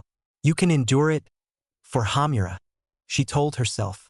A whole week had already been wasted in her plan just trying to find this damn key. At this rate, someone would figure out what she was up to before she could implement her plan successfully. She didn't want to be stopped. She just wanted to reunite with her dearest Hamura and be together with them once more, no matter the cost. When she had heard of how they had died, in a place of heroism, her heart had told her that it must have been the heroes who did this. They must have killed him. But, in her head, she knew that wasn't right. Something didn't add up. Heroes would have never allowed them to call her and say, "I love you one last time." No, this wasn't the work of heroes, this was something else. But, whether it was heroes or giant mutant alien jellyfish, Keiho didn't care. She wasn't going to stick around in such a dreary and cold world anyway. Not without her darling. And she could never leave without leaving something behind. A legacy. A story. She wasn't going to go quietly. She was going to use the power in her heart to go out with a bang. One last time. Then it would all be over and she would finally be free. The sports festival had started and the second game was drawing to a close. Uraraka, much to her surprise, had pulled through in a makeshift team with some other students. It had been rough, and nobody had played easy, but it was worth it to see her name up there on the screen and hear people cheering for her victory. Now wasn't the time to think about that, though. Now was time for lunch. "So, what do you think Lunch Rush will have for us?" Yairozu asked. "Who knows? All I know is that I'm starved," Kirishima announced, a grin covering his face. They all laughed and began to theorize what they could have to eat. A hand tapped Uraraka's shoulder. She turned to see a young boy, about the same age as her. "Oh, hi, are you lost?" she asked. I wanted to talk to you. You looked so cool out there, and I love quirks, so I was wondering if I could ask you about yours," he asked shyly, ruffling his rosy hair. Only if it's not too much trouble." "Oh, sure thing." She turned to face her class. "You guys go ahead. I'll meet up with you in a bit." Sufficiently relaxed, the rest of the class nodded in agreement and headed off. "We should go somewhere a bit quieter. Follow me." She ushered him to follow. They walked for 5 or so minutes and came to a stop at a bench. Nobody else was anywhere near, and they weren't in the open. Perfect. The sweet little pink-haired boy grinned, turning it into a smile when Uraraka turned around. "So, what did you want to ask me?" He sat down and laughed, before lifting the side of his wig to reveal green curls. "It's not that I came to ask you anything, Uraraka Ochako, but rather that I came to warn you." Her eyes widened and her heart stopped. The magician. He was here in the flesh right in front of her. She could catch him, warn someone, get a pro hero, anything. She had him in a position that most people would die to get him in, trapped and alone and vulnerable. And yet, she didn't do any of those things. She had no intention of doing so. Did he somehow know that? Or was he willingly risking himself and his league? "Why are you telling me who you are? I could easily get a pro hero, you know." "You won't. Not when I bring such an important message." "Oh, really?" His face was grave, his eyes sincere. "I know that I'm a villain, and you have no reason to trust me, but I'm not heartless. You deserve the right to change the outcome of this situation." "What situation?" "Look, I can't tell you much, just in case, but I need you to do something. Don't let your parents go to a place called Gihiko Estate. Not today, at least." "And how am I meant to trust you? You said it yourself, you're a villain. You can't be trusted." "So you think heroes are more trustworthy?" She stayed quiet. "I don't know yet. Look, I don't give a shit what happens, this isn't my problem. But this is out of my control now. Whatever you do, you can't let your parents go to Gehiko Estate. Something bad will almost certainly happen there today. If you value them, then you'll tell them to stay away. So then tell me what'll happen, she hissed, louder than she should have. You've told me nothing so far, and you think I'll just blindly trust? Hell no. Pursing his lips, Izuku finally replied, "What do you want to know?" Uraraka smiled. Finally, some answers were coming her way. She didn't know it at the time, but the answers she would get would change everything she had ever known, for better or for worse. Chapter 14, Uraraka's Defeat, Part 1. The first thing she asked was, "Why does Bakugo not like you?" That was certainly quite the question to start with. It wasn't like there was a concrete answer for that, after all.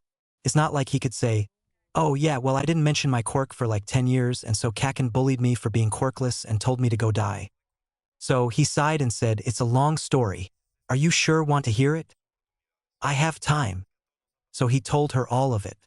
The pain of being misdiagnosed, how much it troubled him to be left behind, remembered only as a quirkless wannabe and nothing more. His dreams for being remembered as something, anything more. By the end of it, Uraraka felt she understood him better.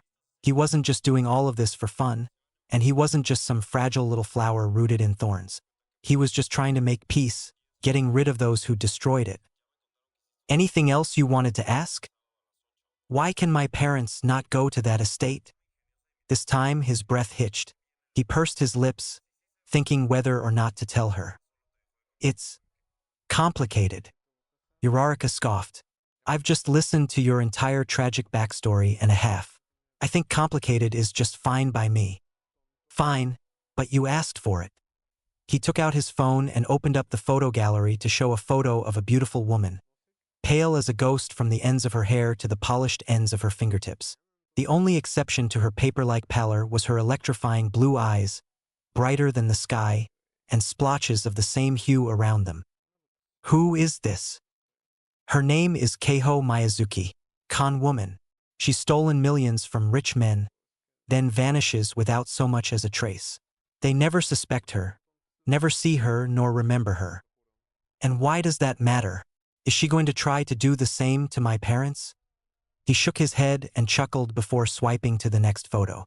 The same woman was in it, only this time she was standing with a lanky vagrant with horns sticking out of their head and a wide, fong-filled grin. "This is her fiancé, Hamura. He was killed in the USJ attack by falling rubble after being blinded by one of your classmates." He shut the phone off and stuffed it back in his pocket. After hearing what happened, Keiho decided that she was going to take drastic measures to make the world see how heroes were so bad while destroying a project that took something special away. "I don't understand. She wants to destroy a block of flats because she's in grieving?" "Not quite." He stood up. "What do you know about the Gehiko estate?" "That it's a large block of flats for super rich people, like pro heroes and top actors or athletes?" "Bingo. But did you know that it was where the two of them first met, while Hamura still had his original job?" "What does that have to do with anything?" "It has to do with everything. That flat was none other than the place where they met, where their relationship started. But after Hamura was framed for something he didn't do, the two of them were kicked out from the building. Society turned its back on them, and so did the manager of Gehiko Estate." Uraraka realized what he meant. "So she wants to take it back?" No response. She knew she was right. "Fine, I'll take your word for it with a grain of salt. How is she going to blow up a giant apartment building?" He leant in close and whispered something in her ear. Her face paled. He stood up and began to walk away.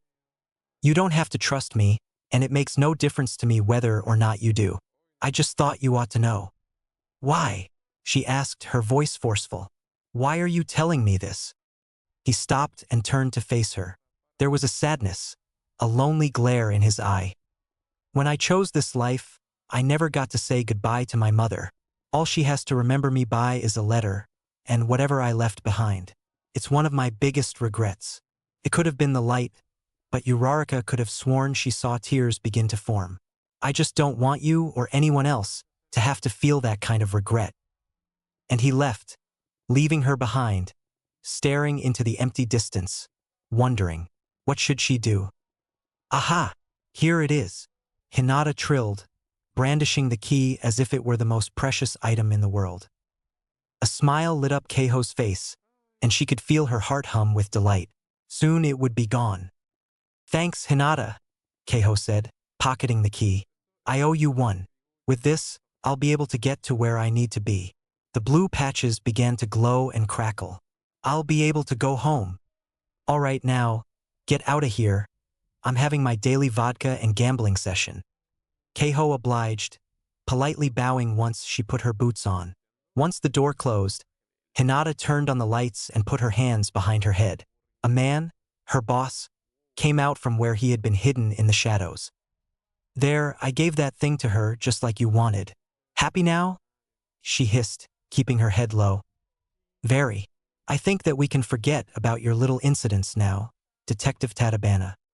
Hinata began to turn around. Really? Oh, thank you C-.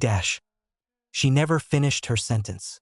The bang of a gunshot and a cold bullet piercing her skull stopped her dead in her tracks as she slumped to the ground.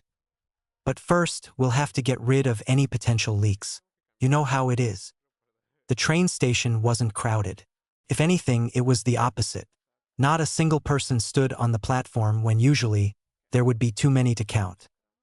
Next train will be arriving in 2 minutes, the announcer droned. The crackling glow in her eyes hissed, splintering. Her heart felt as if it were to break. She could not let it. Not yet. After all, once it broke, there was no going back.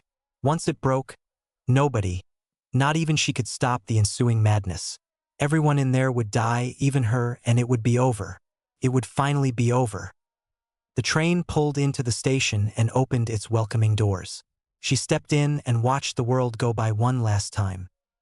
The final matches of the sports festival were always the most harrowing. 16 teenagers beat each other up for an overwhelming amount of glory and cash. It sounded like the plot of a dystopian novel, but no, it was just the UA Sports Festival finals. A whirlwind of violence and power. From the second Uraraka stepped into the ring, Bakugo could feel anger surrounding her. In her eyes, he could see bloodthirsty rage, all-consuming, swallowing her whole. Start. She ran at him, faster than he'd seen her run before, straight towards him. Quickly, he ignited the nitroglycerin settled in his palm and let the explosion knock her backwards. Usually, the blast he sent at her would have stopped someone for a few seconds, make them halt and reevaluate the situation. But she didn't. Instead, she hoisted herself up and ran at him again, her whole body low. Through the smoke, he could see the faint outlines of her shirt. He sent an explosion at it, standing his ground. Then, he saw it flutter to the ground and realized what she had done. Turning sharply, he made another explosion, knocking her down again. You know, I was going to go easy on you since you're a girl and weak. But now, I'll destroy you. She stood back up, wiping the blood off of her cheek. Like how you destroyed the magician and told him to go kill himself? He went cold. How did she know about that? He never told her, and he doubted the police had. Momentarily, he lost focus, and by the time it was regained, she was gone. Footsteps ran towards him from the left. He let the sparks in his hands crackle before turning them into something wholly more devastating. This fight would be harder than he thought. Uraraka was furious.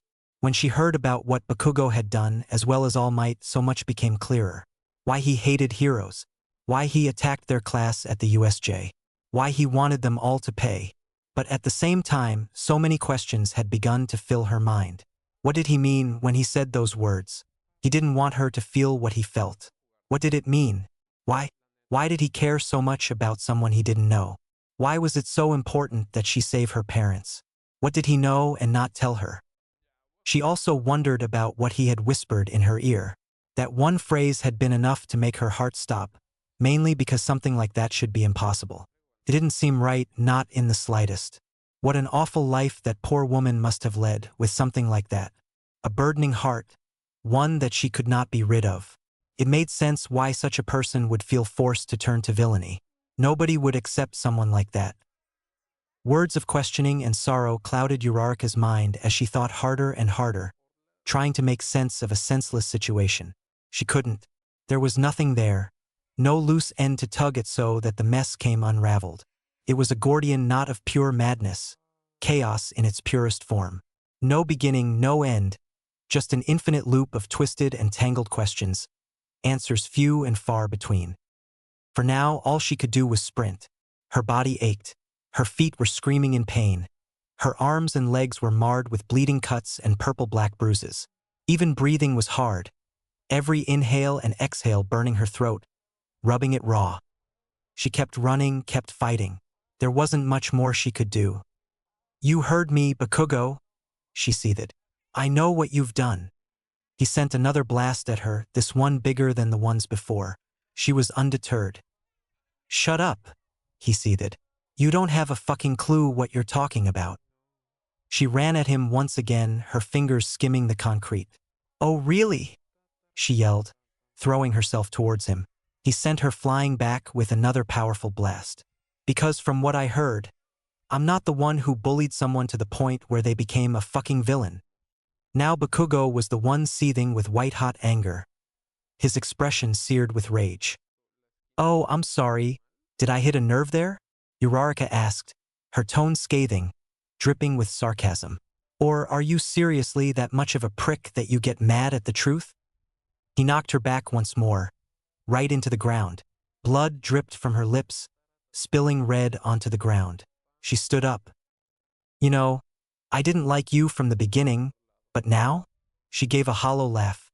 "Now I know who the real villain here is, and it's not him." I said, "Shut the fuck up," he roared, blasting her away again. How many times had he done this? It seemed like thousands. She just laughed, unfazed. The pain didn't matter, not when her whole body was lit alight by adrenaline. "You don't know a goddamn thing. That bastard lied to me." "You don't know a goddamn thing, do you?" she said. "He never lied to you, not one bit. You just never believed what he had to say, even when he told you." "Shut up. Just shut up," he yelled.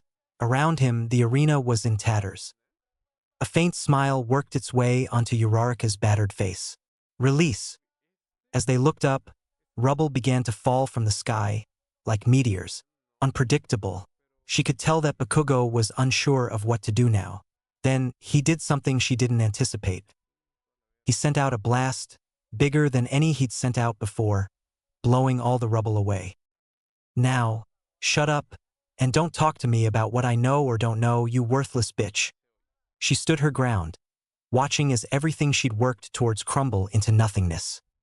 "You know, you talk a whole lot of shit, but I bet you're just jealous because you have nothing." "Stop it, Bakugo," she gritted out, clenching her jaw. "I bet you don't have any friends." "Bakugo, I asked you to stop." Her fists tightened, nails digging into the palms of her hands.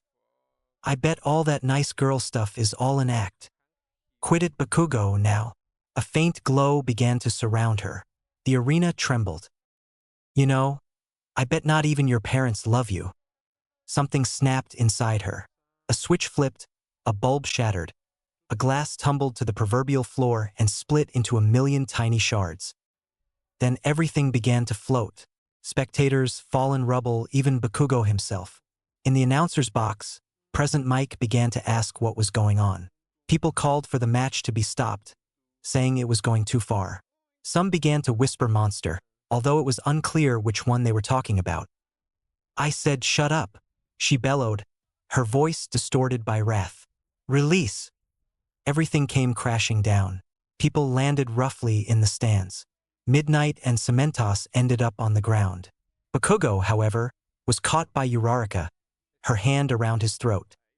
"Never say something like that about my parents again," she growled, tossing him to the floor. He scowled and stood back up, ready to retort, until he saw her teetering. She tried to run at him again, but her eyes, threatening to close, didn't let her see straight. One leg was bent at an odd angle. How long had it been that way? Blood trickled down her face, cuts and scratches and scrapes scarring her bruised and blemished skin. And yet, despite her injuries, she still wanted to fight. She still wanted him to pay.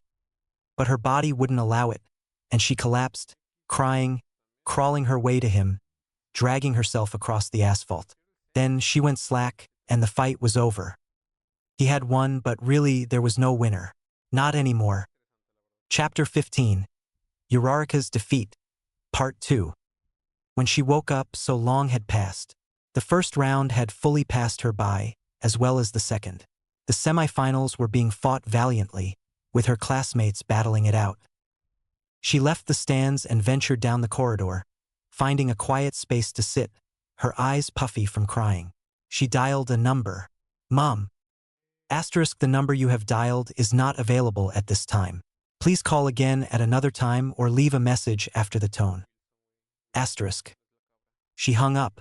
Of course, they were busy. Fantastic. She slumped down, fiddling with her phone.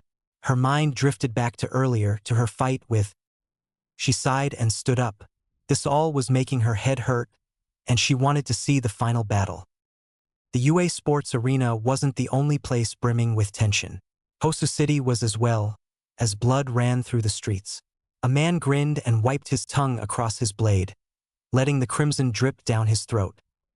He called himself Stain, the hero killer, a fitting name considering the mark he left on the world. His ideology was a blessing to those in the shadows. He stood out and let the world feel the fear they should. You know, I'm a big fan of your work, hero killer, Izuku said, flipping a 5-yen coin. 17 heroes murdered and 23 crippled to the point where they had to retire. He flicked his eyes lazily to the crumpled hero on the ground. Well, 24. If this one doesn't get to the hospital soon. Who are you? Izuku smiled. Someone who can help you achieve your dreams. A black abyss opened up behind him. Now then, come with me. I think we have much to discuss. Stain knew that if he left now, the hero would still live. He'd be gravely injured, but still alive. But the way this boy spoke, the way that this little child spoke with such grandeur made him want to leave. So he did. He walked straight through the void to meet his crossroads and Shigaraki Tamura. Once Stain had passed through and Izuku was sure that he would not see, he looked at the crumpled hero. Ingenium, one of the very few heroes with an almost entirely clean record. A hero who regularly took on sidekicks who didn't have much formal training and led an impressive team. One of the very few heroes that Izuku could still stand. He had a 4.23697% chance of being able to ever move his twisted legs again, and it was steadily decreasing. In all likelihood, he'd never move again. Never be able to run around the city blocks on patrol again. Never be able to take a stroll with his brother, or race him down the park. I can't do much for you, and I know you are a hero, but nobody deserves to lose their idol, nor do they deserve to lose their family. He crouched down beside Ingenium. Just remember that this is a one-time thing, and I'm only doing this because statistics show that you are a real hero, and wear the word with pride. Slowly, with great effort, the number began to rise, from 4 to 5 to 10 until it reached 50 on the dot. A burner phone was placed by Ingenium, along with the coin that had been flipped earlier.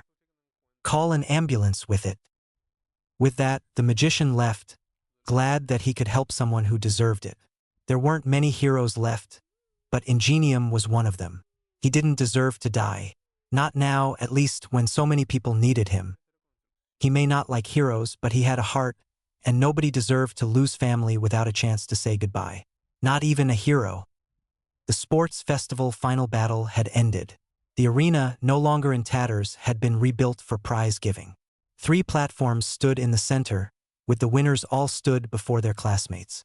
In third, Tokoyami humbly accepted his place, bowing as he received the bronze medal. Ida should have been up there, but due to family complications, he was unavailable. Uraraka hoped he was okay. In second, Todoroki was also accepting of his defeat, quiet the whole time. He spoke not a word and looked distant as if he weren't there. Perhaps he was just lost in thought. Nobody would ever know. However, in first, there was someone not so accepting of his victory. This seems like a bit much. Too much seemed like an understatement. Bakugo had been chained to a post, muzzle over his mouth and some kind of heavy-duty handcuff on his arms. Regardless, he screamed and shouted underneath it all, muffled noises of rage only just about emerging. In the stands, Lost in the crowd, Izuku was howling with laughter. Having delivered Stain to the league, he had returned to the arena hoping to boo some of the last competitors, only to be met with the most brilliantly crafted sight his young eyes had ever seen. Katsuki Bakugo, a school bully who told him to go kill himself, was chained up and writhing, like a wild animal. Like a villain. It was incredible, hilarious.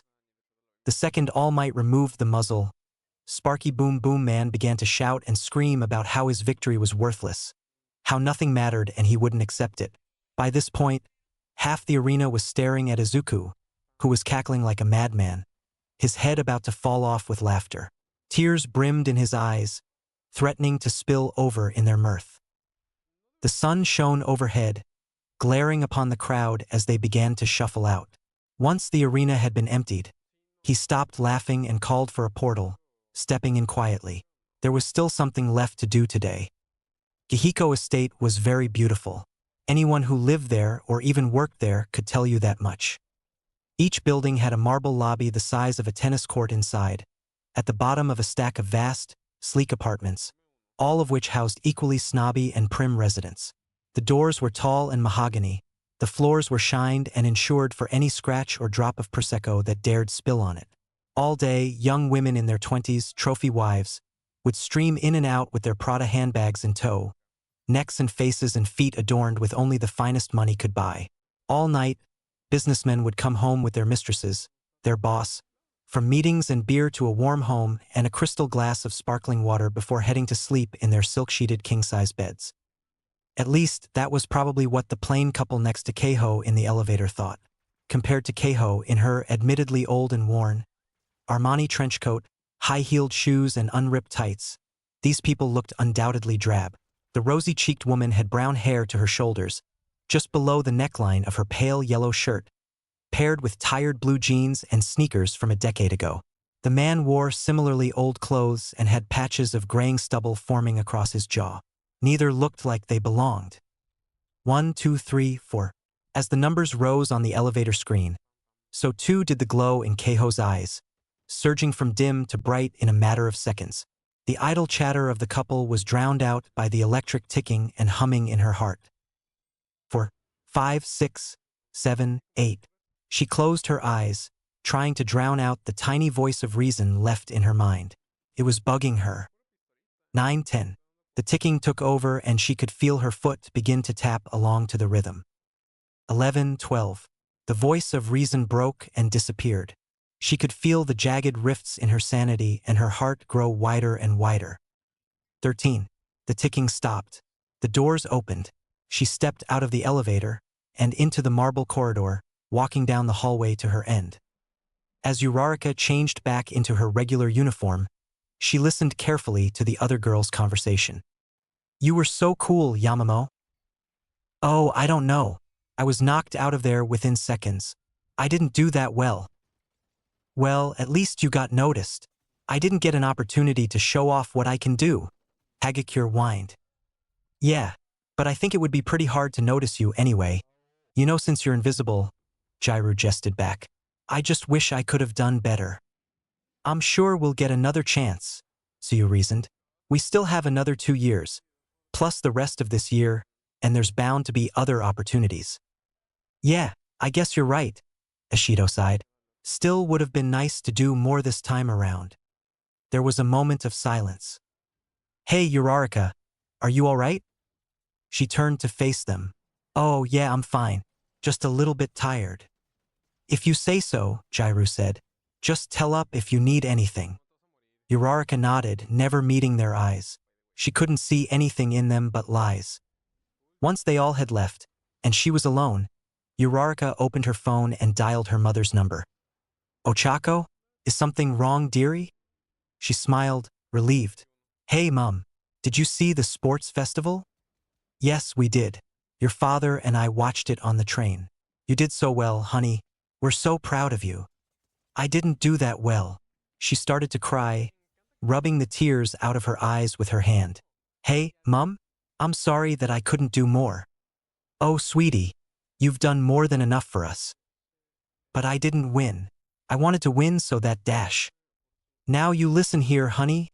her dad said in his firm yet caring voice. You owe us nothing, all right? We are so proud of you, so proud. As long as you're happy and you live your life how you want to, then we're happy.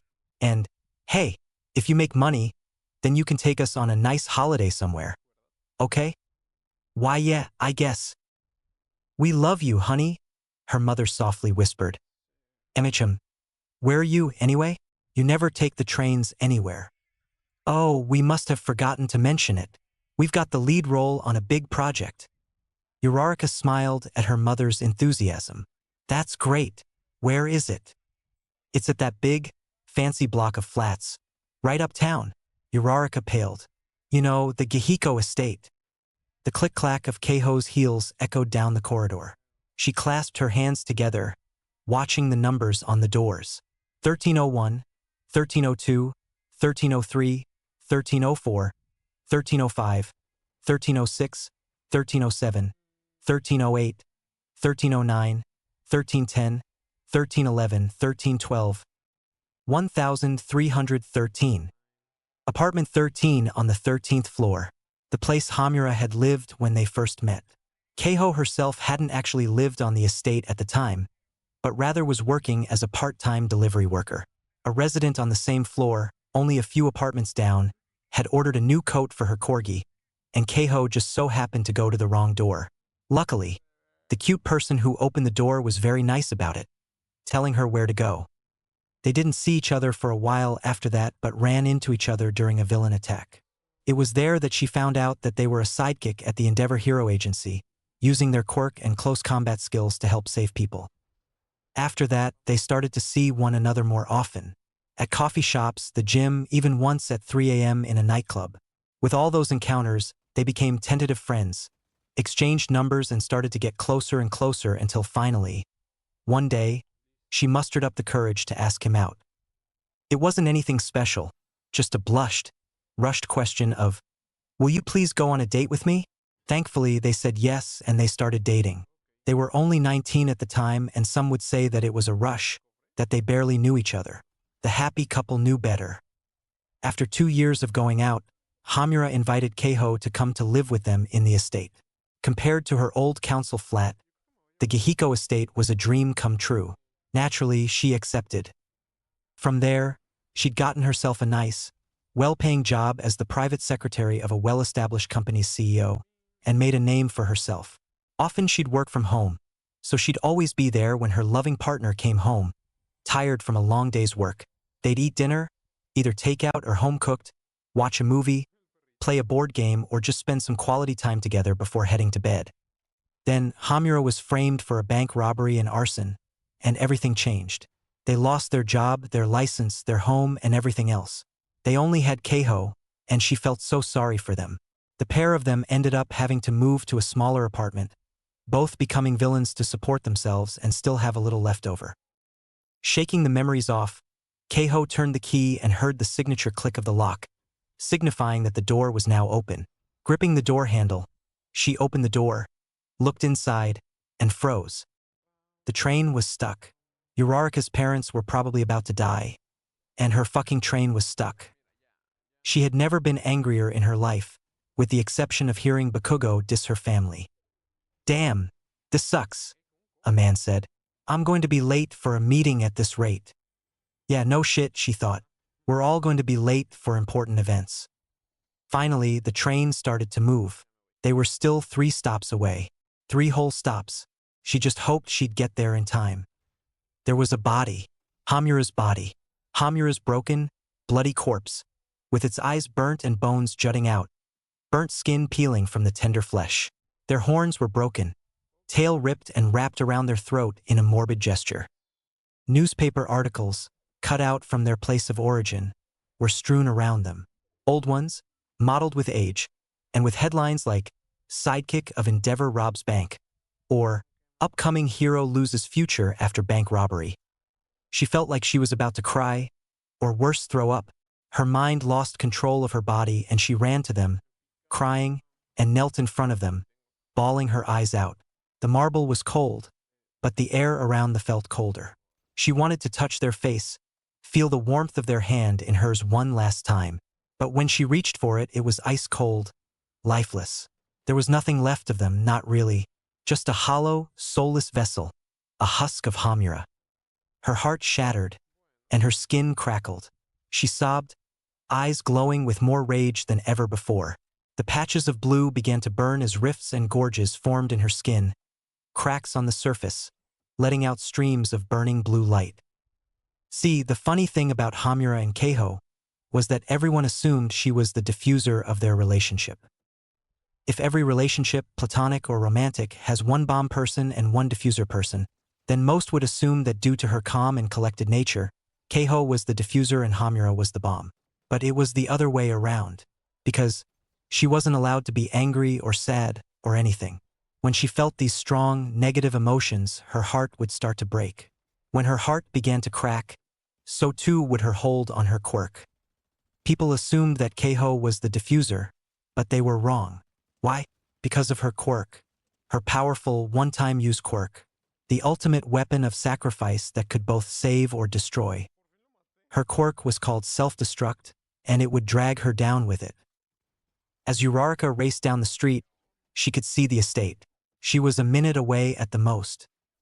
"I'm sorry I couldn't save you." Her heart was pounding with nervousness. "Run faster, go further. But now I can join you forever. Get there in time, make it. Save them. I'll be a hero. For you." As Uraraka turned the corner, ran through the gate and up the road, there was an explosion, right at the heart of the building. "No!" she screamed in vain, but it was too late. The building toppled like a house of cards. Bodies mixed in with the falling rubble. Screams and the strong, metallic scent of blood filled the air. Chatter and clatter surrounded her as onlookers and passers-by started to murmur. One called the police. Within seconds, sirens wailed around the bend. Heroes rushed in. Her feet moved on her own, chasing into the fires. Body after body passed her by, but she was only interested in two. After minutes, she found them, bleeding out under a slab of marble. "Ochako, sweetie?" her mother hoarsely whispered. "Is that you?" Black tears dripped down her face. Of all the days to wear makeup, Uraraka had to choose today. "Mom, I'm sorry I couldn't save you." "Ochako, I love you. I'll get you out of here, Mom. Just hold on." She started desperately trying to move the rubble out of the way. "Please, just hold on. Please, be happy, Oka, Ko." "Mom, no. Please just hold on," she screamed, her voice cracking. "Remember me, oh, cha, Ko." "No." Her mother's eyes closed. Her head went limp. A hand reached out to Uraraka. She turned to see her father, nearly as limp as her mother was. "Dad, you have to hang on. I'll save you. We're proud of you, Ochako." "No, stop it, Dad. I'll get you out of here. I love you, my little infinity girl." "No." Hands grasped her, holding her back and hoisting her up. "No, don't leave me." They dragged her away, still kicking and screaming. "Mom, Dad, no." As she screamed, everything began to float, trembling and shuddering as it rose. The heroes holding her were thrown off and tightened their grip, hoping she wouldn't escape. They drugged her, stabbing tranquilizer through her veins. She went lax. They dragged her away, limp as her parents' corpses as she continued to whimper and whine. "Why go to such lengths? I still don't quite understand, sir," the head guard asked, watching as the new inmate was tied up and locked away in hell. Nedzu sighed and took a sip of his tea. "You see, Shizuki, when there is a weed in a garden of flowers, what do you do with it? You kill it." "Exactly. I needed to kill a weed. In this case, Ochako Uraraka. However, there was also the case of Keiho Miyazuki, a loose end." "All right, I get that much, but why the parents too? Doesn't that seem a bit cold to you?" "No, not really." He took another sip of his tea. "After all, if you want to get rid of a weed, you don't just cut it out." He set down the cup on the saucer. "You have to get rid of its roots too. As he stared at the soulless, crushed expression of his former student, Nezu knew that he had won. The thorn in his bush of roses had been destroyed. Ochako Uraraka was defeated in this battle, but the fate of the war was more undecided than ever before.